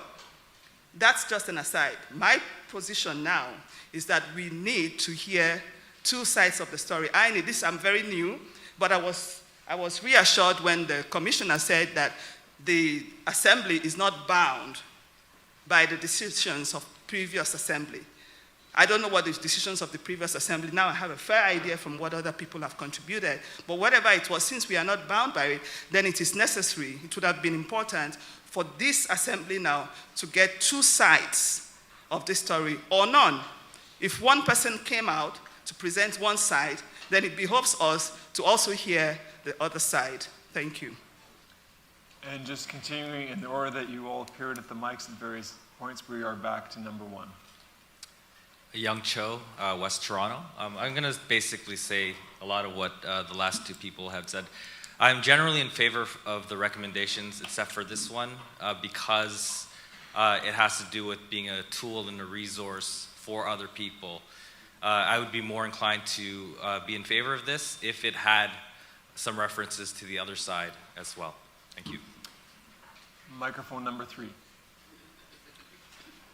Thank you, Moderator. Matthew Sams, East Toronto. I speak in favor of this recommendation. And I like to say that I can't be short, but I'll try to be brief.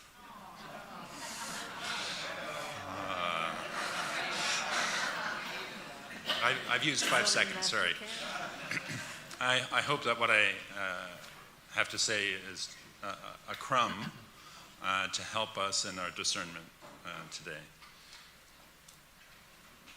About 4 of you know how angry I was at our church's initial response to the October 7th attack. Part of that anger came out of a sense of it having a lack of empathy for that moment. But that was a moment 20 months ago, a moment that those families and individuals, I'm sure, still feel the pain of. However, part of that also came out of, I am the past convener of the Ecumenical and Interfaith Relations Committee, and part of the work of the Canadian Council of Churches and the committee has been to try and reestablish dialogue between the Canadian Council of Churches and, I've forgotten the name now, the Canadian Jewish Collective, if you will, sorry. And how I saw that kind of evaporate. That was 20 months ago. I pray that I could be a pacifist. Reading the last 20 months, Archbishop Romero's diaries and the violence of love rather than the violence of power has been challenging for me as a Christian, and I appreciate that challenge. A few months ago, I was a fly on the wall, an uninvited but welcome stranger in a conversation between some Palestinian women and the General Secretary of the World Council of Churches. The door was unlocked, so I walked in. And those sisters in Christ spoke on behalf of all Palestinian women and children and men, saying, we feel that we have been ignored, and we are being ignored by the Christian churches.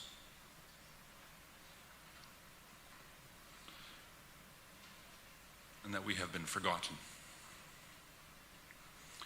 Our church, all Christian churches, are to have a prophetic voice. We might think that for this particular resolution it's a bit performative, because how small are we? And yet we think of the prophet Ezekiel and the performative prophetic actions that he took that we still hear today.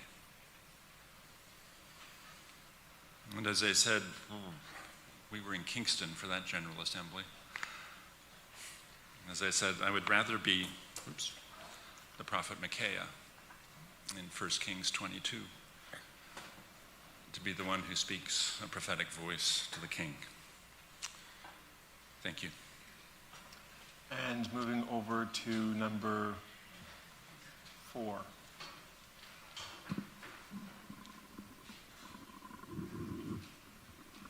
Good morning, moderator. I'm Audrey Barton from the Presbyterian of Oak Ridges. Put your mic down towards you. More? Okay. Can you hear me now? Okay.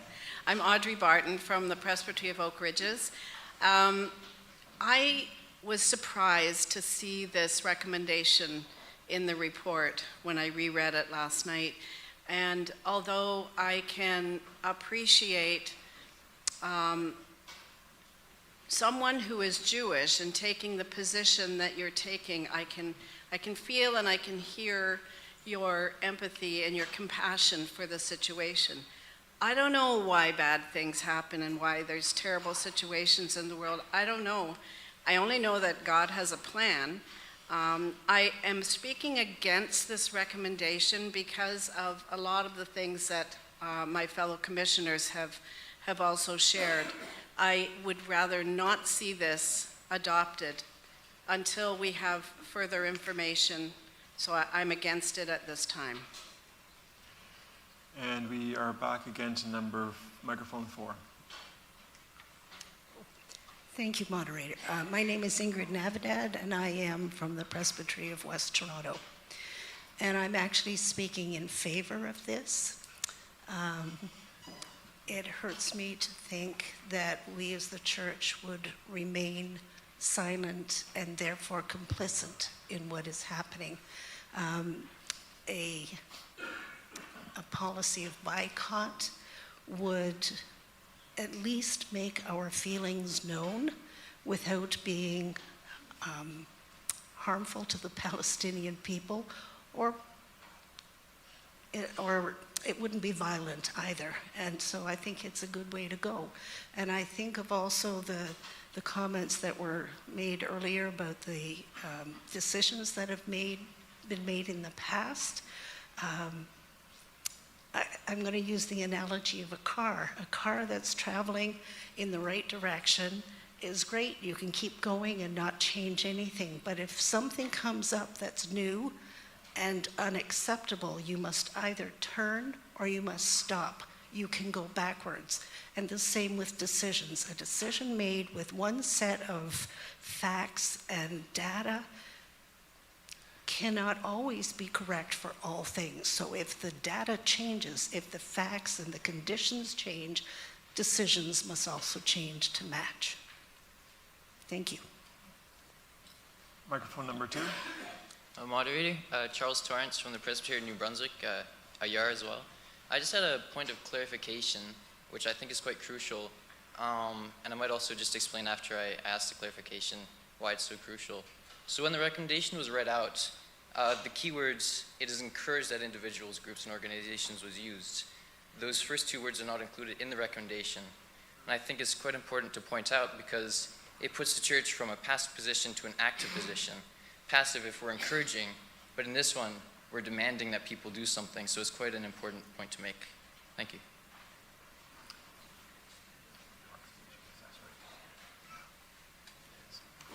There's a question for clarification.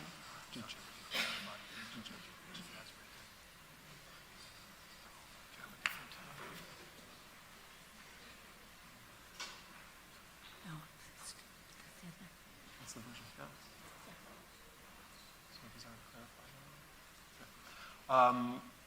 Recommendation number, or sorry. We are on recommendation number 2, but we're also at microphone 2.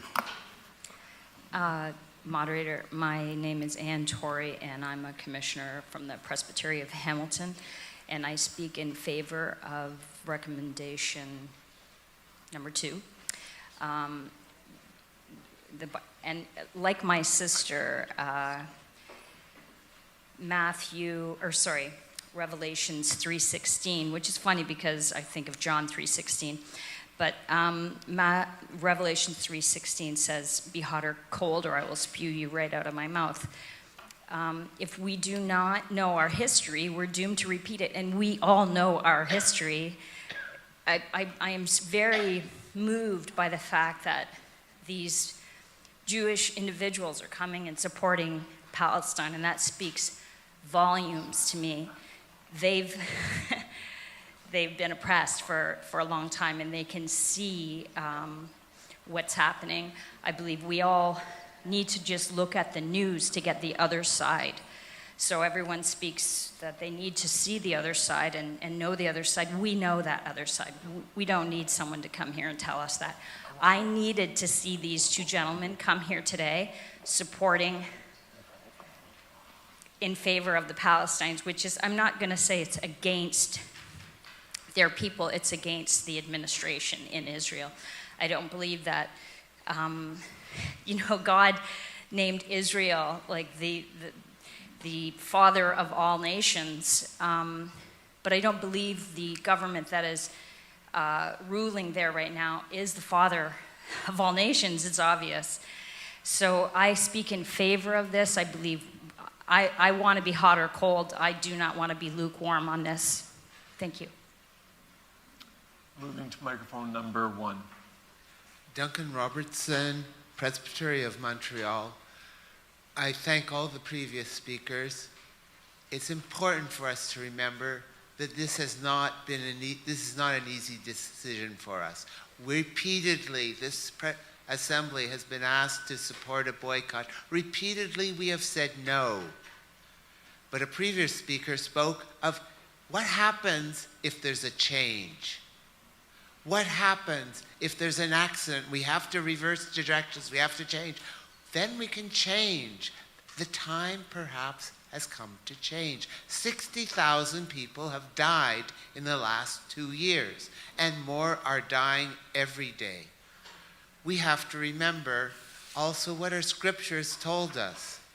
Some our common scriptures with Jews and as Christians. We share the words of Leviticus that says, when a foreigner resides among you in your land, do not mistreat them.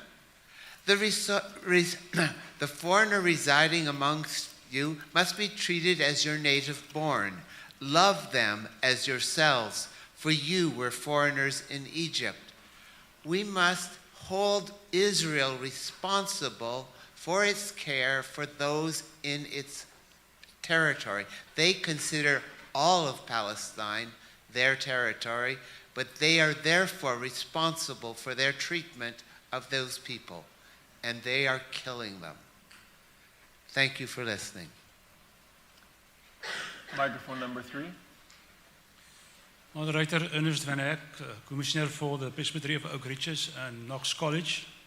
I want to speak in favor of this recommendation for 2 reasons. First, moderator, reading this report for me was painful and very traumatic. I am a South African.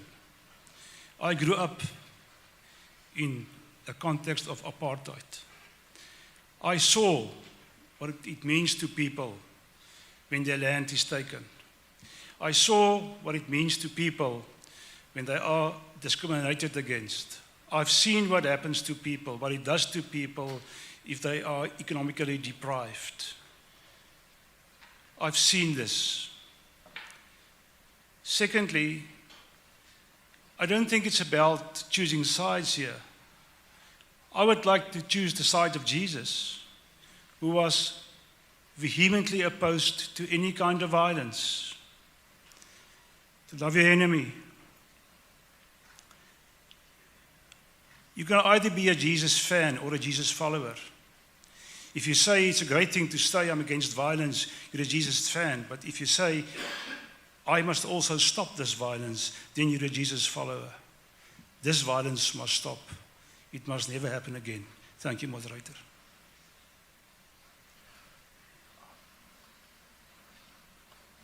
We're moving over to microphone number 4. Merci, modérateur. Je peux vous dire que je suis heureux de savoir que l'Église, corps de Jésus-Christ, n'a pas gardé silence. C'est très bien. Je félicite Presbyterian Church. Pourquoi? Parce que la Bible que nous lisons, nous sommes tous des Israéliens associés. Il n'y a aucune prière ici où on ne parle d'Israël et je suis toujours fier de dire Israël. Et surtout quand on doit dire des psaumes au nom d'Israël. Je me sens juif, mais je suis parmi les juifs qui sont en Israël et qui sont contre le bain de sang. Non, pas de bain de sang.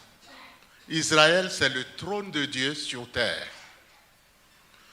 Et l'Église, corps du Christ, est le symbole de la paix. Merci, vous avez mis la paix. Je crois que c'est une recommandation sacrée. Elle doit aller très loin.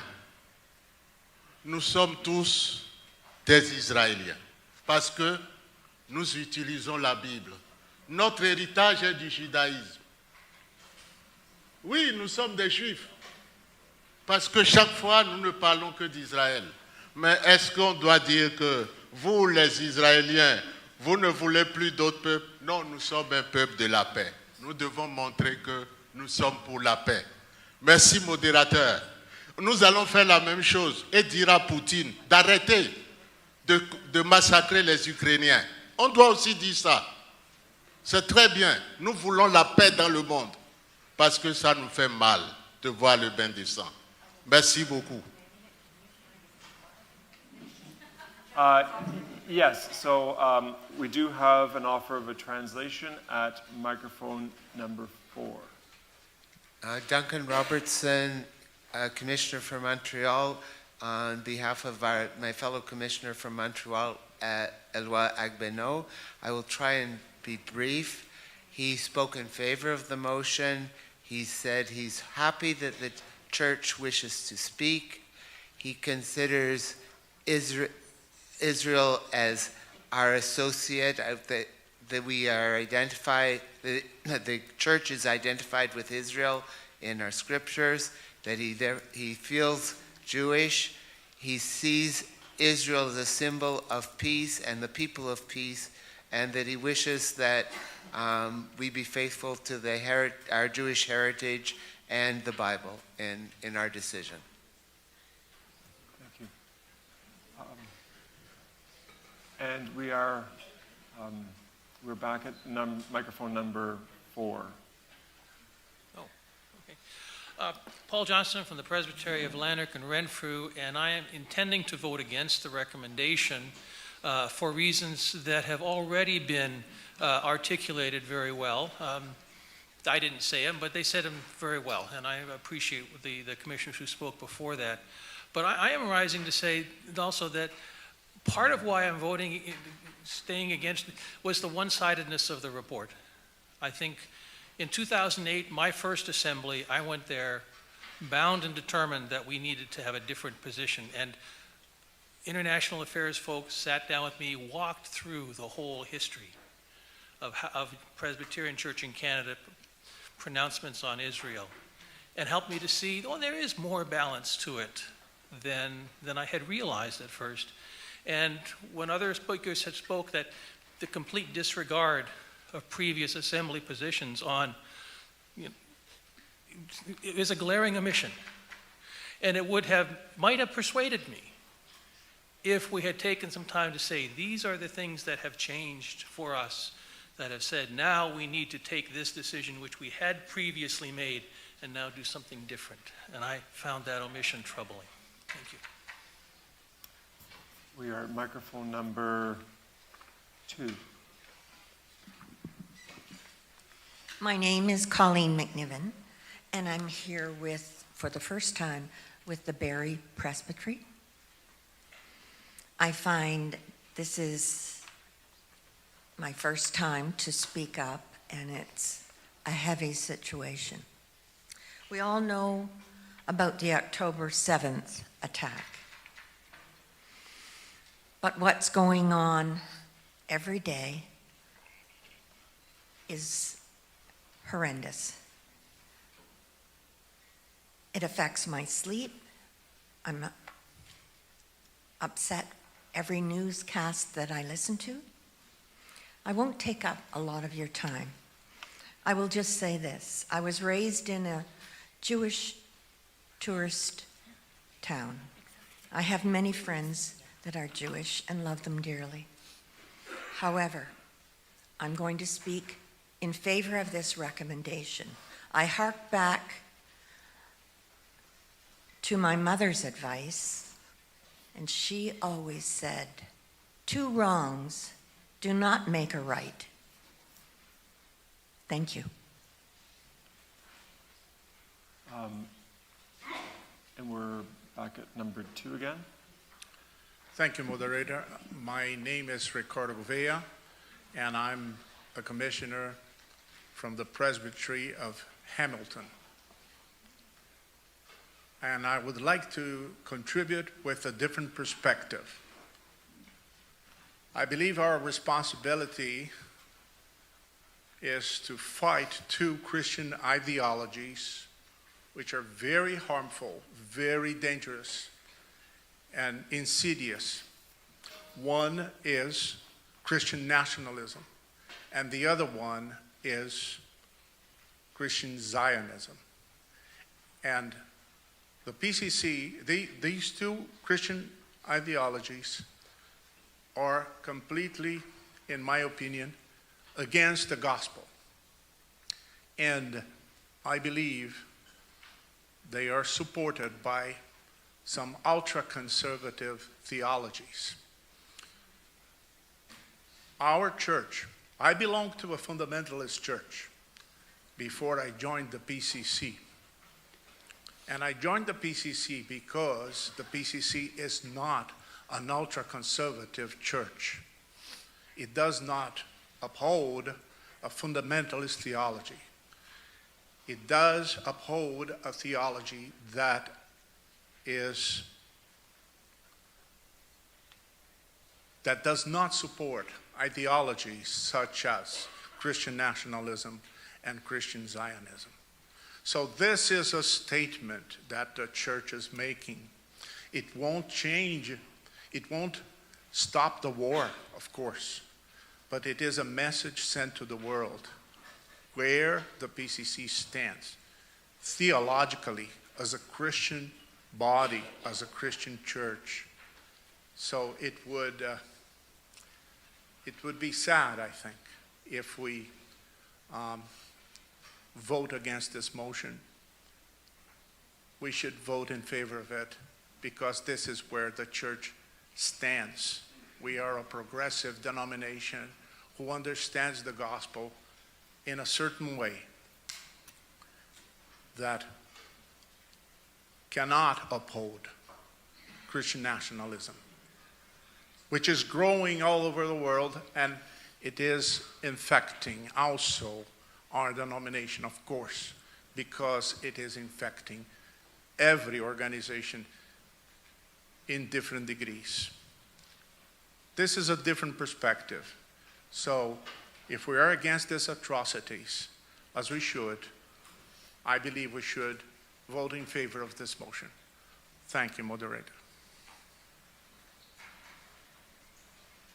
Microphone number 1.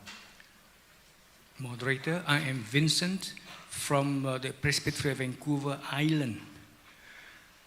I have to speak against the motion for a simple reason of my conscience, that if I were to visit Israel, and I said, in my General Assembly, I voted to boycott all goods and services, but our nation is suffering. Israel is such a small nation. Over this long extended period of time, I learned in first aid that a patient who can still scream, that is the last patient I should look for. The person who is quiet and suffering in quietness, that's the person I must give my first priority. Beloved in Christ, when I vote to boycott goods and services, I do not know that I'm boycotting the military establishment. I may be boycotting my poor suffering Jews, and the gospel is for all nations, and Jews are not excluded in that list, the least of all. So to my clear conscience, we cannot focus on one people group and for the sake of this administration, put the whole nation under boycott. Just like we say, we don't agree with the Communist Party of China, but we cannot say China and everyone looks like Chinese. But we are not the party, we are the people. So we must distinguish party, politics, and people. But that motion speaks for innocent people who have to stop their AI jobs, stop being at home to protect the nation, their country, their homeland. Both homelands are precious. But one homeland is suffering, we see in the visual, the other homeland is suffering in pain. This motion cannot touch my heart to deprive my Jewish, progressive people who may be suffering because I vote for this motion. Thank you very much. Microphone number 3. Thank you, moderator. Deborah Rolls from the Presbytery of Lindsay, Peterborough.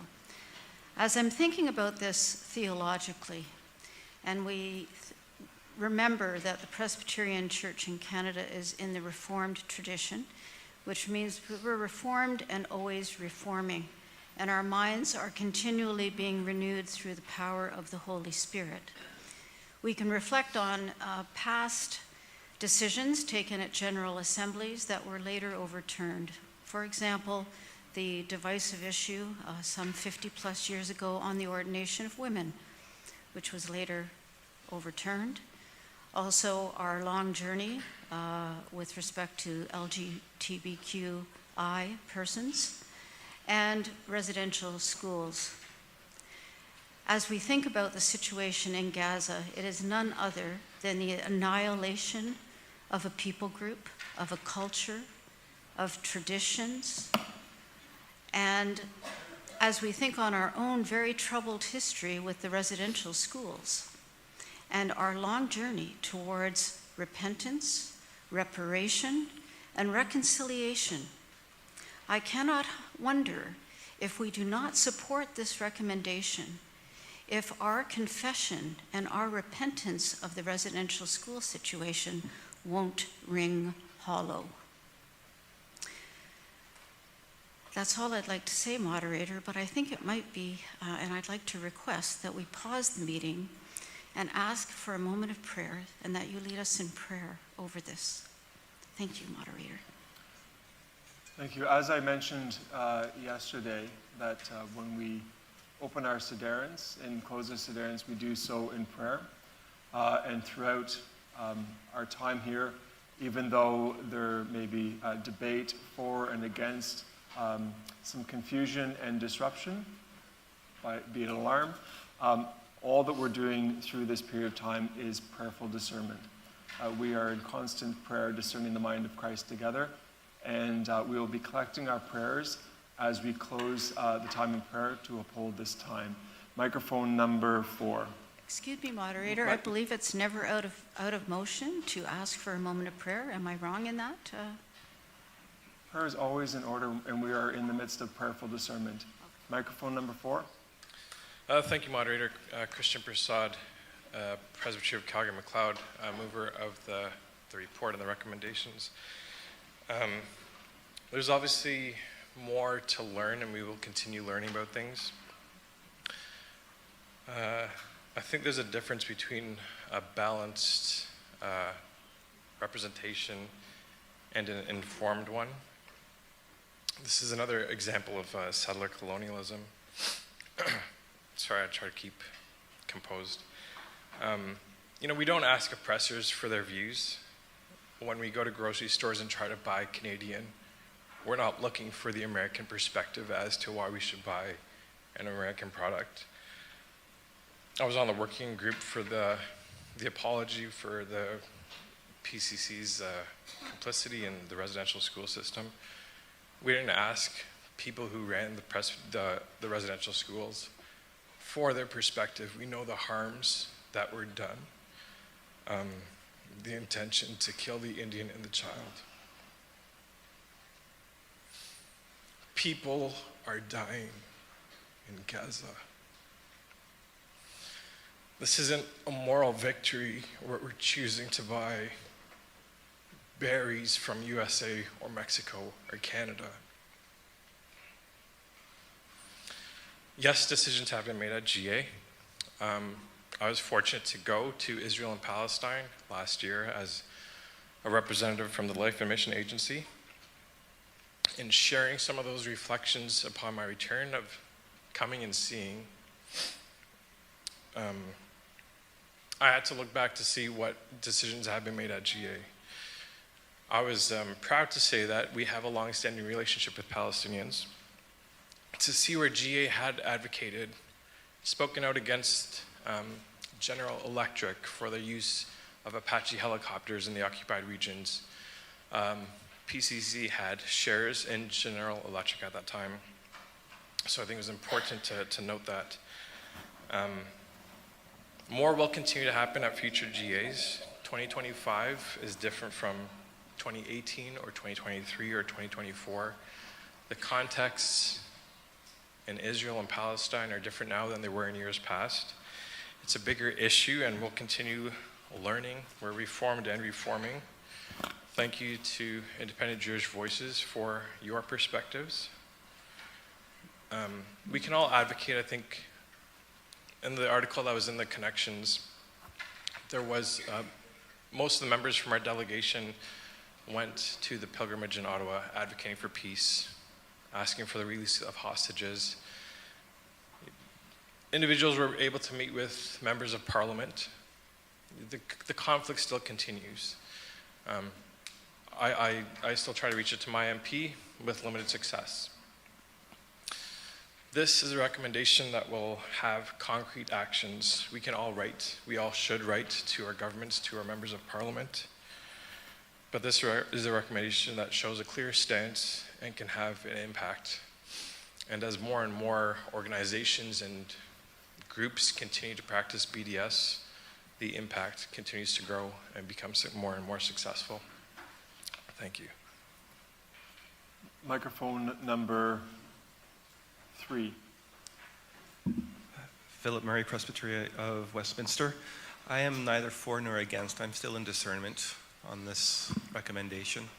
A little confused. I echo what the young adult representative said about the lack of the word encouragement, because the recommendation as it stands is more expected that this is going to be happening. And I found myself reflecting on what does it mean to boycott goods and services that support the Israeli military occupation of Palestinian territory.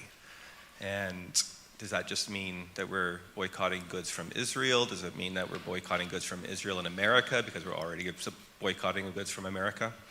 So I went into the report and I found the bdscoalition.ca website, which lists the organizations and goods and services that are supporting this. And they include A&W Restaurant, Airbnb, Aldo, Airwick, Ajax Cleaner,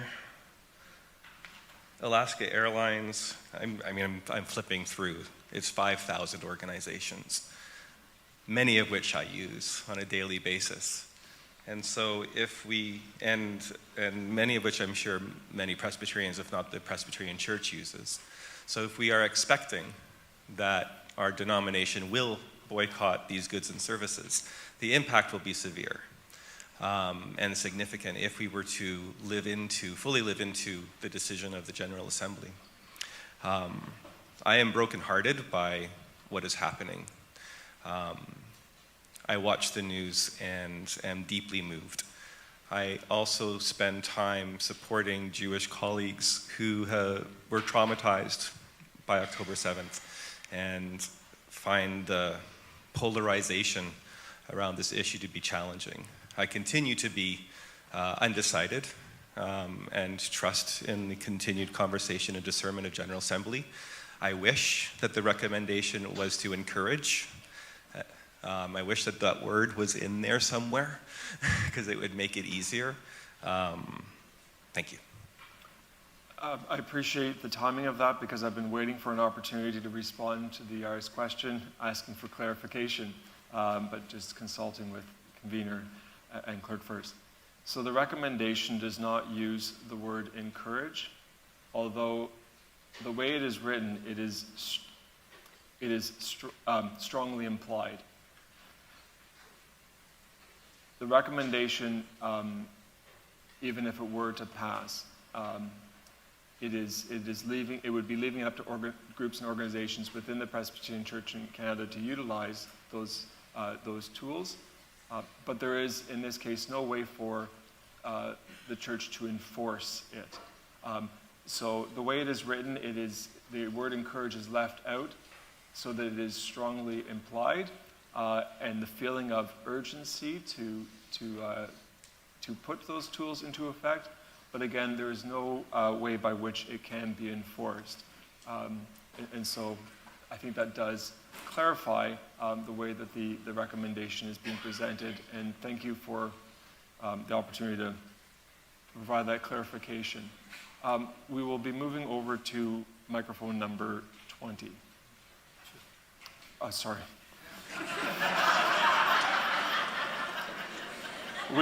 We're moving to the 20th speaker at microphone 2.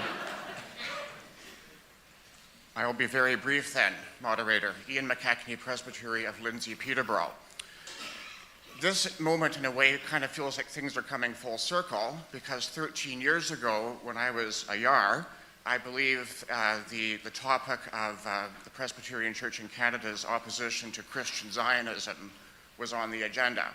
And I seem to recall the YARs provided an advisory vote in favor of that, or something like that. So, I just recently finished chairing our congregation's search committee. And whenever our interim moderator asked me to open the meeting with prayer, I usually preferred that the interim moderator do that, I would pray that we used discernment and imagination. And I like those two words, and I think that those two words in a way speak to this particular recommendation. If you look on the screen, it says readily available and effective tools. If those tools were not effective or had not proven to be effective, they probably wouldn't be up there. So I think it's important that we trust those who know about this topic, that the tools used would be effective. And I think that those effective tools speak to that whole principle of discernment and imagination to address what is a very complicated matter. So to that end, I'm speaking in favor of the recommendation. Thank you. So I will likely not acknowledge a second go-around for those who have spoken already to the motion. So I'll be moving over to microphone number 4. Unless there's if there's a motion. 4. Microphone 4. Carlucci dos Santos from the Presbytery of West Toronto.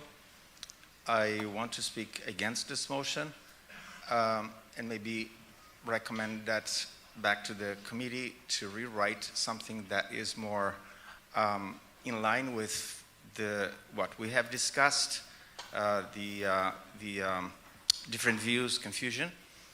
And I just want to highlight a few things from what we already heard and maybe introduce a couple more things.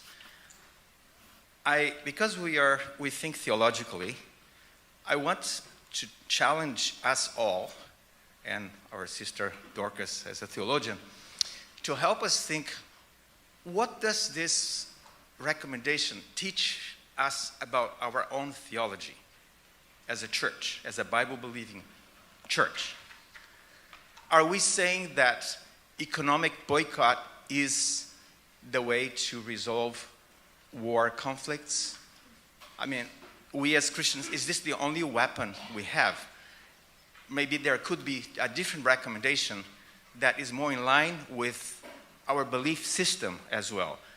Maybe some economic sanctions will work, but is this, what does it teach us about our theology and the hope and future we think for us and for the world?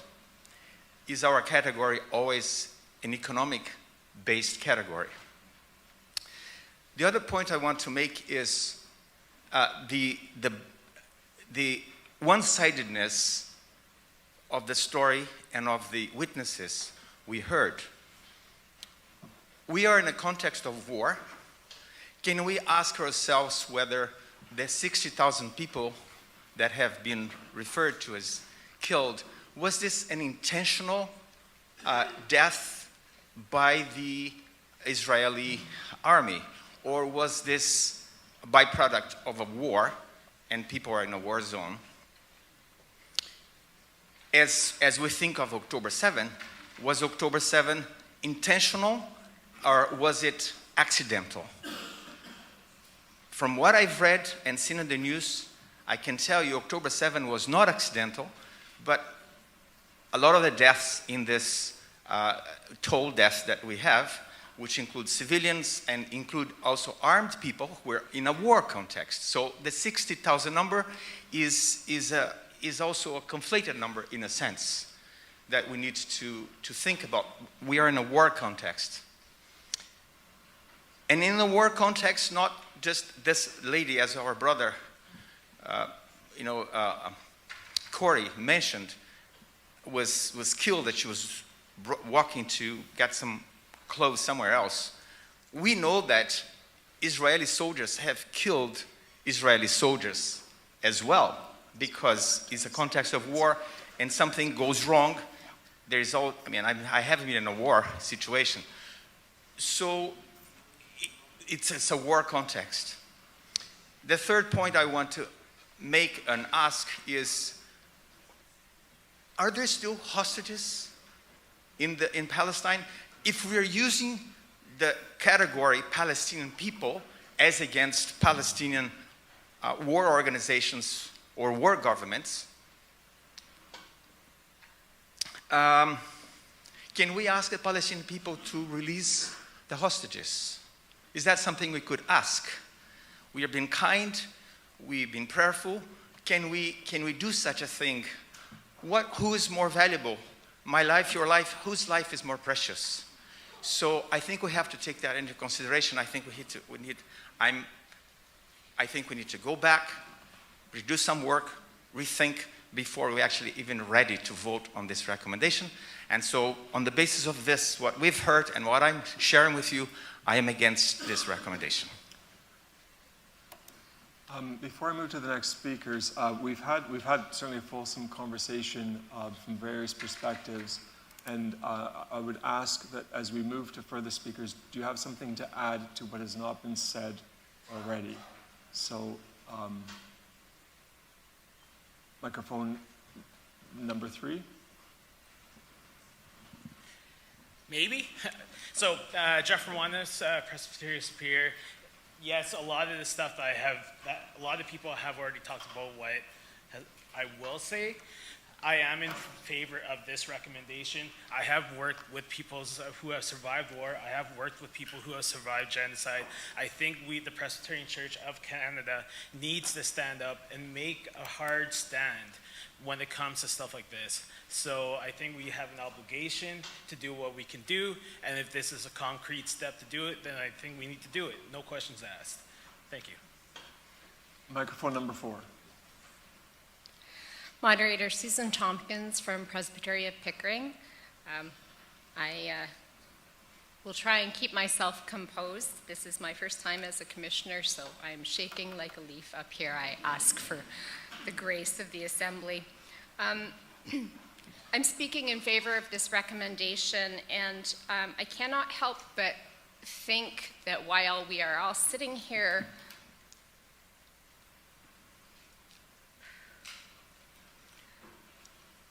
we are not unlike those disciples in that upper room.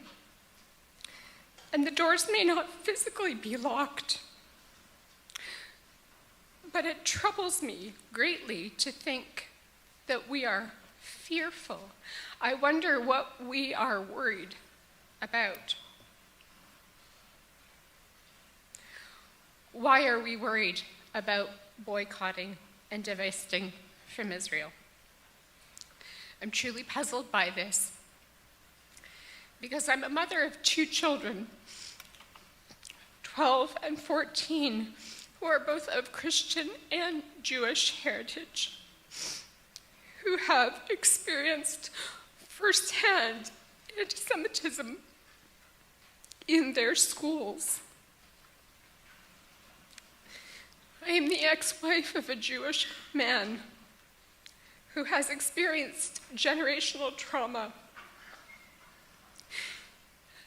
And yet, I know that he and his extended family and my own children would be for this recommendation. I commend Corey and the IJV on the work that they have done. And I hope that the Assembly's hearts will be moved to accept this recommendation. Thank you. Microphone number 3. Thank you, Moderator. Sue Senior, Presbytery of Waterloo, Wellington. I'm in favor of the motion, and I call the question, seconded by Linda Patton-Cowie, Presbytery of Barrie. So the motion would be to take an immediate vote? So we don't call the question. It's To take an immediate vote. But habit forming was from yesterday, so when we want to move things along in that way, we put a motion to the Assembly, motion to take an immediate vote, which we would have to then vote on. So I'm interpreting that, or understanding that it's a motion to immediate vote. That's what I meant to Wonderful. say. Thank you. All right, so we have, do we get the mover and second of that? Okay. So we have a motion to, yes, we have a motion to immediate vote that's now on the floor. That's not debated, and I do see the YARS seeking an advisory vote on this matter. So this is the advisory vote. So YARS and student representatives, all those in favor of taking an immediate vote on this matter? And those who are opposed? Commissioners, you have been advised. All those in favor of taking an immediate vote? And those who are opposed? We are taking an immediate vote. The recommendation is now before you. Recommendation number 2, debate has ceased, and we'll ask for the YARS to give their advisory vote with the student representatives. YARS and student representatives, all those in favor? Those who are opposed? Commissioners, you have been advised. Commissioners, all those in favor of recommendation number 2? And those who are opposed?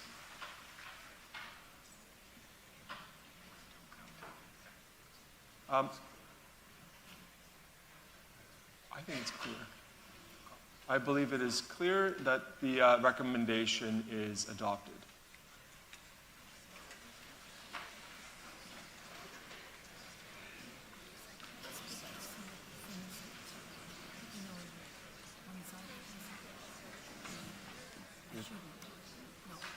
Let's move on.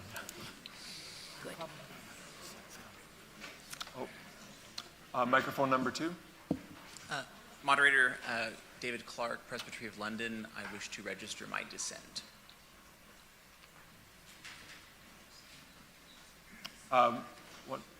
Yes. Okay. So I've been informed that if you wish to register your dissent, please come up to the mic, name and presbytery, announce your dissent. You will then need to go and fill out a form. That gives the opportunity for just to have your dissent recorded, your name, but also if you choose to dissent with reasons, you're able to put those reasons in writing. So just some clarification on housekeeping on recording dissent. Microphone number 1. Sorry to, I don't know, I may not be following the protocol rightly. Esther Ikong from the Presbytery of Ottawa. I wish to register my dissent. May I also add that I don't think it is... So you come up to the mic and you announce your dissent, and we honor the announcement of that. If you wish to provide reasons, you don't provide them at the mic, because we've had the full debate and we've heard various perspectives.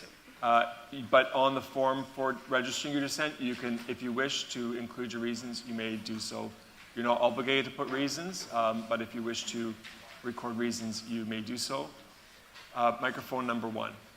Joseph Whiteside, Presbytery of Westminster. With no surprise to you, moderator, I wish to record my dissent.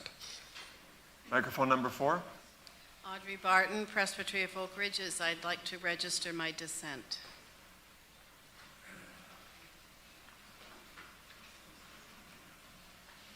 Microphone 4. Jerry Gallant, Presbytery of Lanark Renfrew. I'd like to register my dissent. Microphone number 2. Norm Bellier, Presbytery of London. I'd like to register my dissent. Number 4. Yeah, Paul Johnson from the Presbytery of Lanark and Renfrew, because I can't in good conscience follow this recommendation, nor can I urge others to follow it. Again, when we're providing our dissent, this is an important part of our Presbyterian polity, is that we honor those with dissenting voices by registering the dissent. But please respect that we've had a fulsome debate. If you come to offer your dissent, just indicate your dissent, and if you wish to provide reasons, fill out the form. But the conversation has ended. but we will honor your standing before the court to register your dissent publicly, which has already happened. So number 4. Carlucci dos Santos, Presbytery of West Toronto, please record my dissent.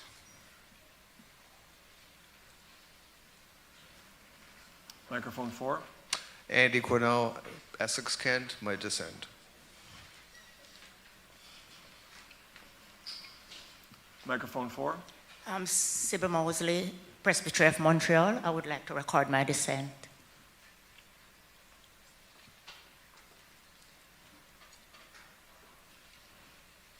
Microphone 1. Moderator, just a procedural question. Because it's my first time, how did we come by the result? Just the citing of someone counts? Do we know, how did we come to that decision? When we called for the vote, it was clear visually to me. This room is set up quite nicely for that. That the majority voted in favor of recommendation number 2. And so for those who were who were opposed, they're now coming up to register their dissent. But no, it was by the vote that the Assembly has decided to support this recommendation. Proceed? Yes. Moderator, we move on to the rest of the recommendations. One thing to note in terms of the next recommendation is that the Government of Canada has already used sanctions to sanction settler violence in the West Bank. And so therefore recommendation IAC 003 asks that the General Assembly direct the moderator and to encourage Presbyterians to write to their members of Parliament, excuse me, to advocate for Canada to expand current sanctions on settler violence in the West Bank. Recommendation number 3 is before you. It's been moved and seconded. Any comments or questions? Seeing none, all those in favor of recommendation number 3? And those who are opposed? That is adopted. My apology, Yars, did you want an advisory vote on that one? Okay. Recommendation, or the next recommendation? Proceed? Yes. The Presbyterian Church in Canada has been sorry. supporting... Whoops. My apologies. Oh, okay. Mr. Moderator, I have a question about the mechanics of registering dissents. Because as I read over all of these recommendations dealing with Israel and Palestine, I find there are none of them that I can in good conscience commit to follow. Do I want to get up to after every single vote and say, and I object to this, or can I just say I have dissent from recommendations 1 through 5? No. It's only after the recommendation has been adopted by the Assembly that you can then give your dissent. From 3 to 5 has not been adopted yet, and so to give your dissent on something that the Assembly has yet to do or decide would be a bit premature. So you will have to hold to register your dissent because we don't know how they're going to unfold at this point. Well, I guess I would offer my dissent from recommendation 3. Well, we're not going to put the cart before the horse here. Oh, I thought we had voted already. I'm sorry. Oh, sorry.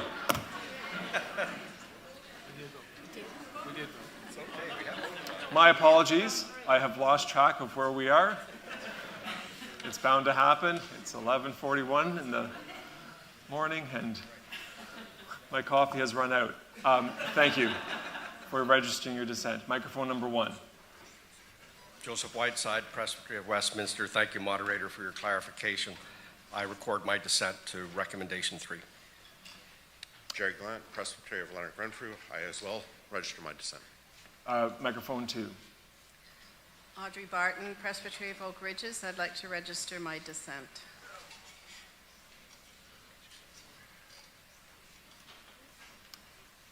All right. Okay, sorry, moderator. The Presbyterian Church in Canada has been supporting solidarity visits to Palestine approximately every 2 years since 2011, except during the COVID pandemic.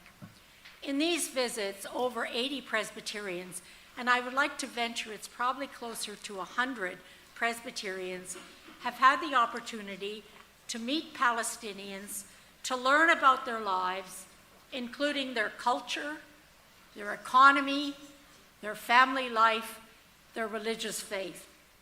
The visits also included meetings with a number of Israeli human rights groups. Recommendation IAC 004 asks the General Assembly to encourage Presbyterians to consider participating in study pilgrimages to Israel and Palestine, to learn about the Palestinian people, the situation of the Palestinian people in East Jerusalem and the occupied territory by participating in a study trip to be available through the Presbyterian Church in Canada. The recommendation has been moved and seconded.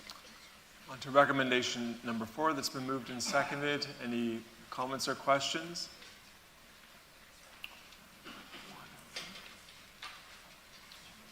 Microphone number 1. Well, Moderator, I'm Vincent, Presbyterian of Vancouver Island.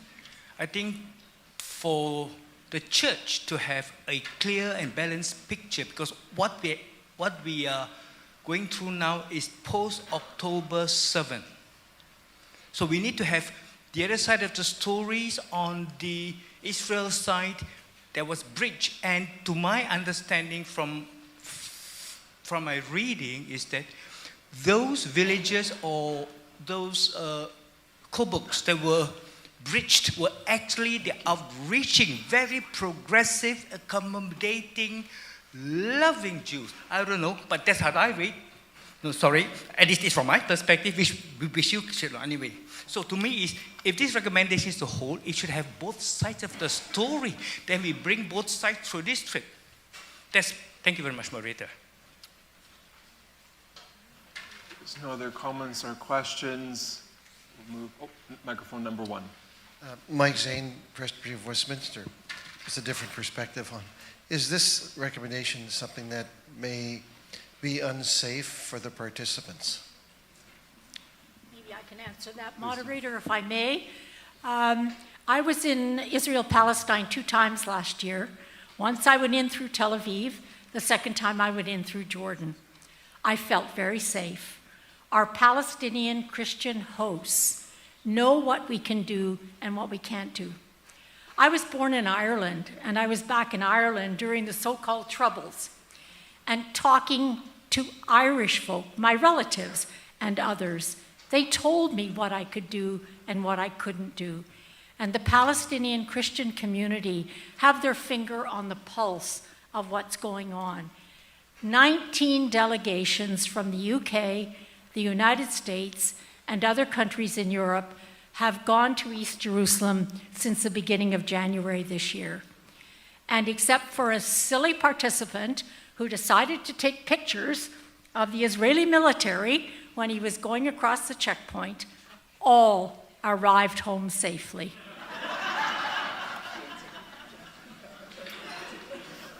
Thank you for that warning. That was helpful.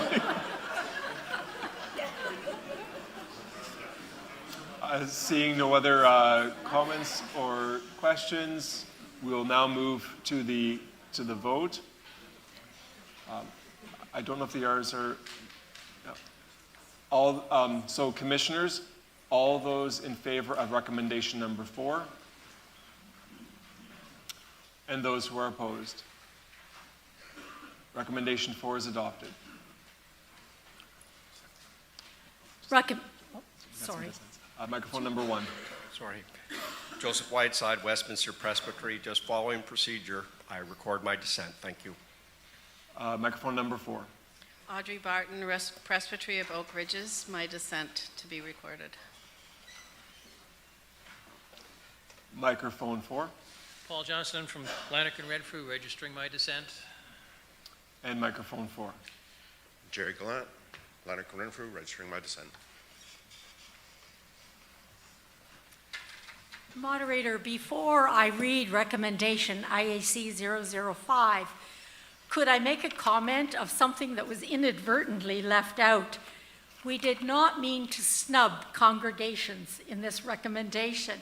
And so with Assembly's permission, I would like the recommendation to read individuals, congregations, presbyteries, and synods, to encourage all of us in terms of this recommendation.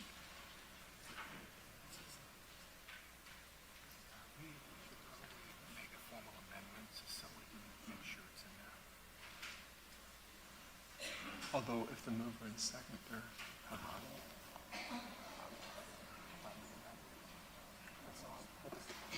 if the mover and seconder change the recommendation.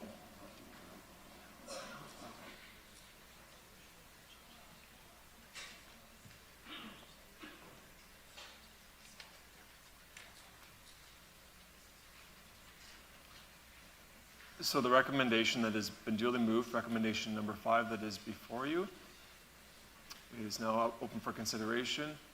Any comments or questions?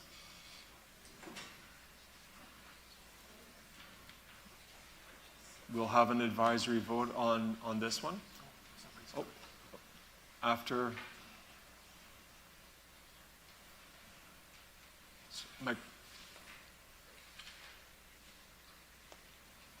microphone number 4.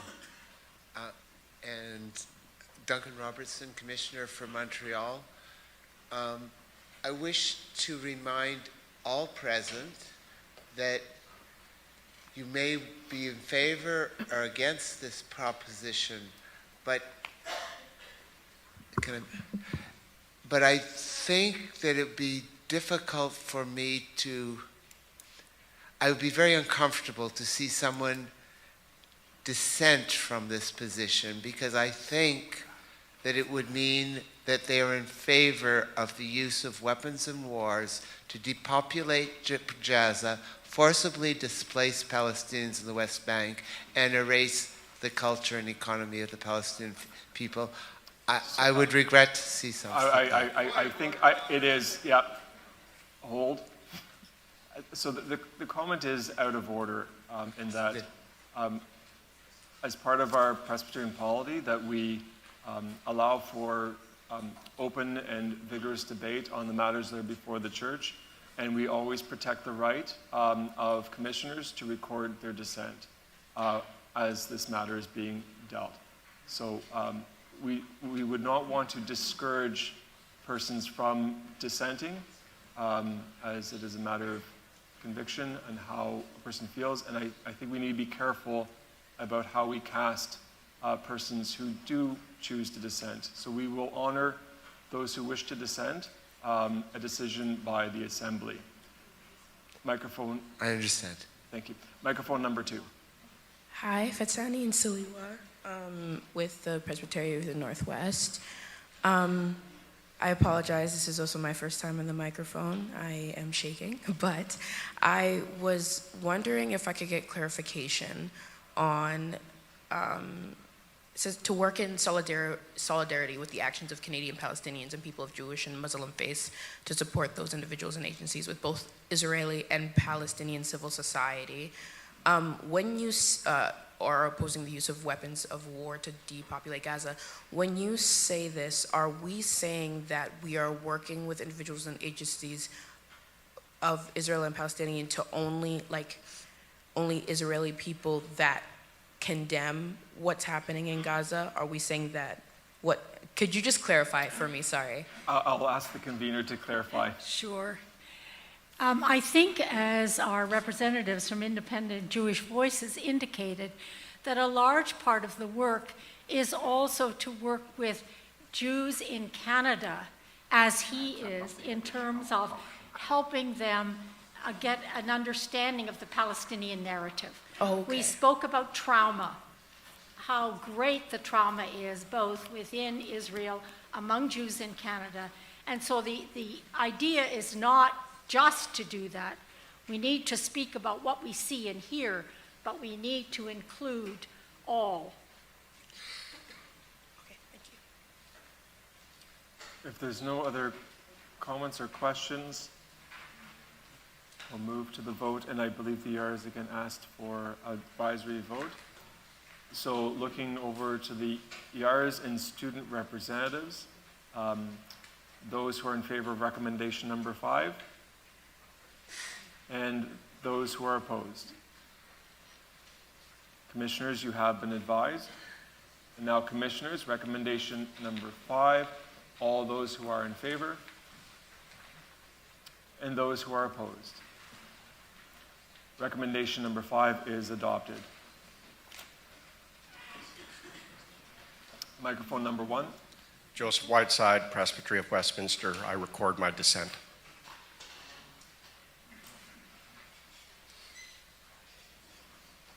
Microphone number 4. With a lot of trepidation, I also wish to record my dissent. Paul members- Johnston from Presbyterian of Thank Lanark you. and Renfrew, sorry. Microphone number 2. Norm Bellier, Presbytery of London. I also like to record my dissent. Microphone number 4. Jerry Glant, Presbytery of Lanark, Renfrew, and with a heavy heart, I record my dissent. Microphone number 4. Audrey Barton, Presbytery of Oak Ridges, also my dissent. Thank you. Well, Okay. microphone number 2. Moderator, I have submitted an additional motion.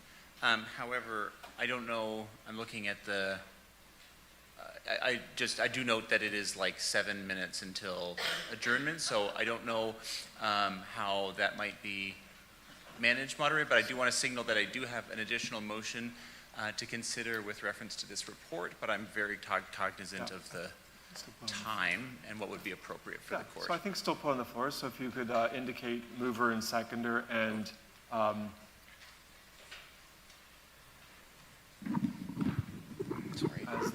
as it comes up on the screen.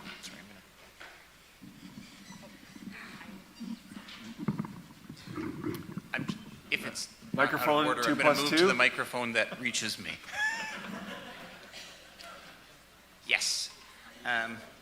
So if I could just have one moment to assemble this, moderator. So this is moved by myself, and it is David Clark, Presbytery of London. I'll get it by the end. It's moved by myself, and it is seconded by Norm Bellier, also of the Presbytery of London. So, moderator, now that the additional motion is, would you like me to begin to speak to the motion, or?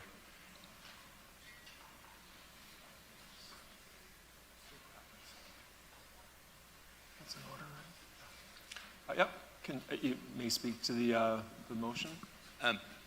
Would it be, moderator, and just please tell me if I'm totally out of line on this, would it be like a reasonable thing for me to move to lay it on the table so that we can just discuss this at a later Sederunt? Totally deferring to you, moderator. So on that matter, that would require an additional motion, but we can always pause the business to adjourn. Okay. So we'll just proceed until we decide to put a pause, and then we'll pick this up at another Sederunt. Okay. So moderator, the report uses some language that I think is very problematic, and I want to focus on the language used to characterize the foundation of Israel, specifically as, quote, imperialist, end quote, colonial. So the report reads, October 7th, 2023 was not the beginning of Israel's imperialist goals. From its founding in 1948 and even earlier through the British Mandate period, Zionist expansionist plans were underway. It also adds that while this report is unable to focus thoroughly on each aspect of the Zionist settler colonial plan, its intention is to demonstrate how the Israeli government continues the objective of Plan Dalet, constructed in 1948, to form a settler colonial society. I think we need to be very careful about how we use language, and very careful about the language that we use. For those of you who don't know my background, I did my PhD at the Toronto School of Theology. My research and teaching and work is on the intersection of anti-Semitism, Christianity and the Holocaust. I'm very mindful of how we use language. And what I'm about to say in support of this motion, I've shared with a number of Jewish leaders, my trusted colleagues, who also helped me to think about the language that I use. It is very important to acknowledge the horrible suffering in Gaza. And it is important to address this without grounding our discussion in any historical falsehoods. The foundation of Israel in 1948 was not, as this report puts it, an imperialist project. There was no Jewish empire 36 months after the end of the Holocaust. As devastated Holocaust survivors, still unwelcome and still endangered, turned to Israel as a life raft. Nor was it a, quote, colonial enterprise. Jews have lived continuously in their ancestral homeland for as long as there have been Jews. This kind of rhetoric is frequently used to delegitimize and to vilify the founding of Israel and the return of Jews to their ancestral home. Once again, the horrible suffering in Gaza is very important to address, and this discussion should not be in any way based on falsehoods. Accordingly, I move that notwithstanding the language of this report, the Presbyterian Church in Canada regards the foundation of the State of Israel in 1948 as neither, quote, imperialist nor, quote, colonial, but rather as the restoration of self-determination for an historically oppressed people. I would also add that the statement of the Presbyterian Church in Canada on our relationship with the Jewish people declares, "We are grateful that the state of Israel is a place the Jewish people can call home." I think it is very important for our language to be chosen carefully and for our language to reflect our gratitude that Israel is a place that Jews can call home. Thank you, moderator. Thank you. And with that, as an introduction to this additional motion, we will move towards the adjournment. But before we go there, we'll have, thank you. We'll see you again. I'll see you again. At another Sederunt. I shall be back. Oh, sorry. I was to make an announcement and I forgot. The representatives from Independent Jewish Voices will be with us for lunch. And so they're inviting anyone that would like to, as long as they get to eat, who would like to speak with them, to please do so. They have lots to share. And I don't know, David didn't get a chance to say anything. And he is just bursting at the seams. So please take them up on that opportunity. We thank them very much for extending their time with us.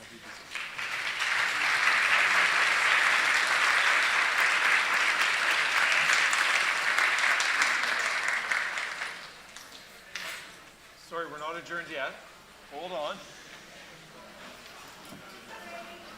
I'll call us to order so we can just close our time off. We'll do a few announcements. First, we neglected to do so earlier, but I wanted to acknowledge and give thanks to Bob Smith, who is retiring as chair of the Cutting Edge Mission Committee. So thank you for your work.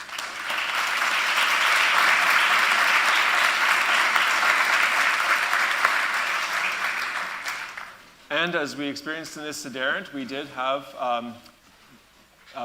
in our polity the exercising of a right to record one's dissent, but I will emphasize again that those who did record their dissent must fill out that form, even if it's just name presbytery dissent or your name presbytery with reasons. So you do need to fill out that form if you did register your dissent. Terry Lee, further announcements. Thank you, and if I can follow up, it's one form for each recommendation. Thank you.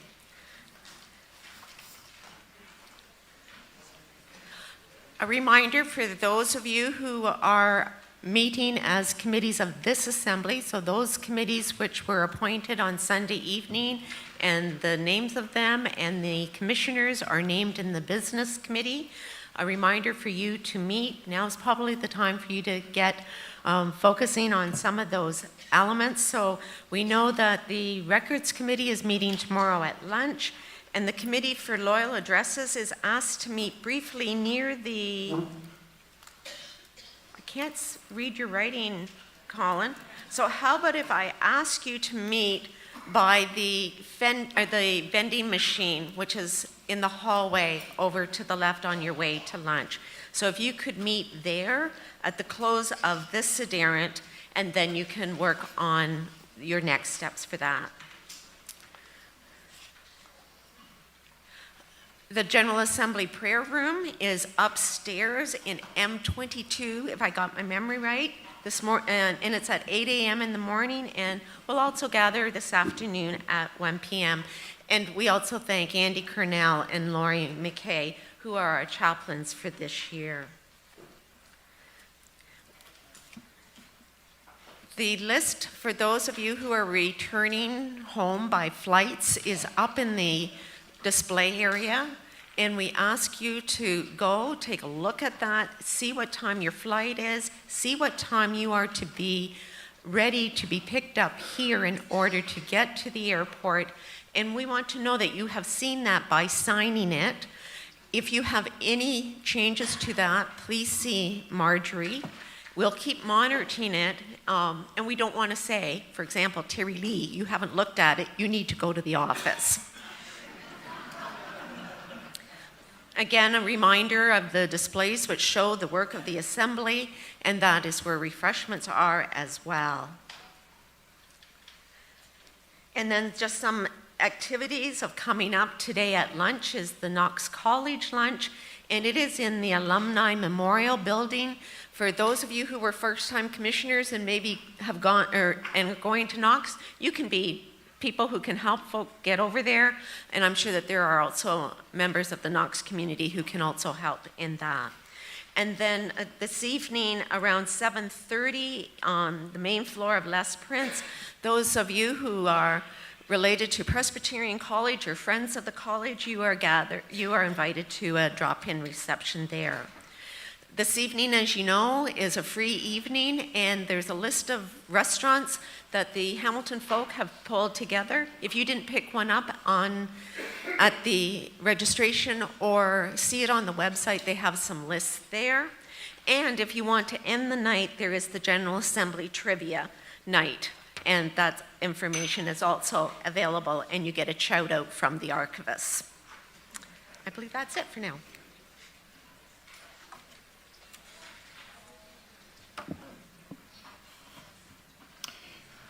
The Assembly is adjourned to meet again in the Peter George Learning Centre, room 127 of McMaster University, Hamilton, Ontario,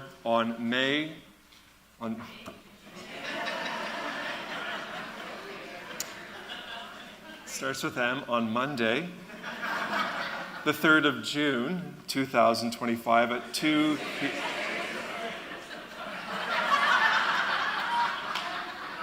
Tuesday, the 3rd of June, 2025, thank you for keeping me in line, at 2 p.m. in the afternoon. I invite us to pray. O God of peace, you appeared before frightened disciples as both crucified and risen, showing the wounds that the world inflicted upon him, the wounds that would be inflicted upon him by those who would defend God. Sometimes when we defend you, O God, we inadvertently reject you. There are times when we stand up for justice and our actions are unjust. And yet, as we as human beings would crucify you in any generation, you respond not with violence, but with peace, with forgiveness, and then you call us to follow. You send us out into this world to follow the forgiving victim. And you send us out to see the face of Christ in those who have been wounded by this world. You challenge us to see Christ in the hungry, the thirsty, the poor, the marginalized, the imprisoned, the rejected, and those whom we are quick to dismiss and dehumanize.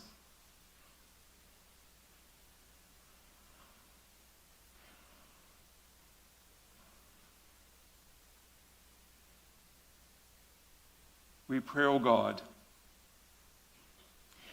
that as you reveal yourself to us, not only in friend and neighbor, but also in those we would call our enemies, we pray, give us peace in our hearts, that we may respond to the world with the same love and forgiveness that you offer to us. Grant us now a time to refresh ourselves, to fuel our bodies, to have time for conversation and also reflection of this morning's Sederunt.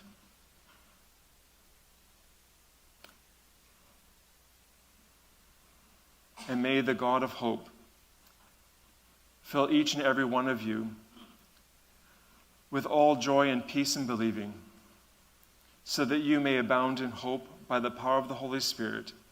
In the name of Jesus Christ. Amen.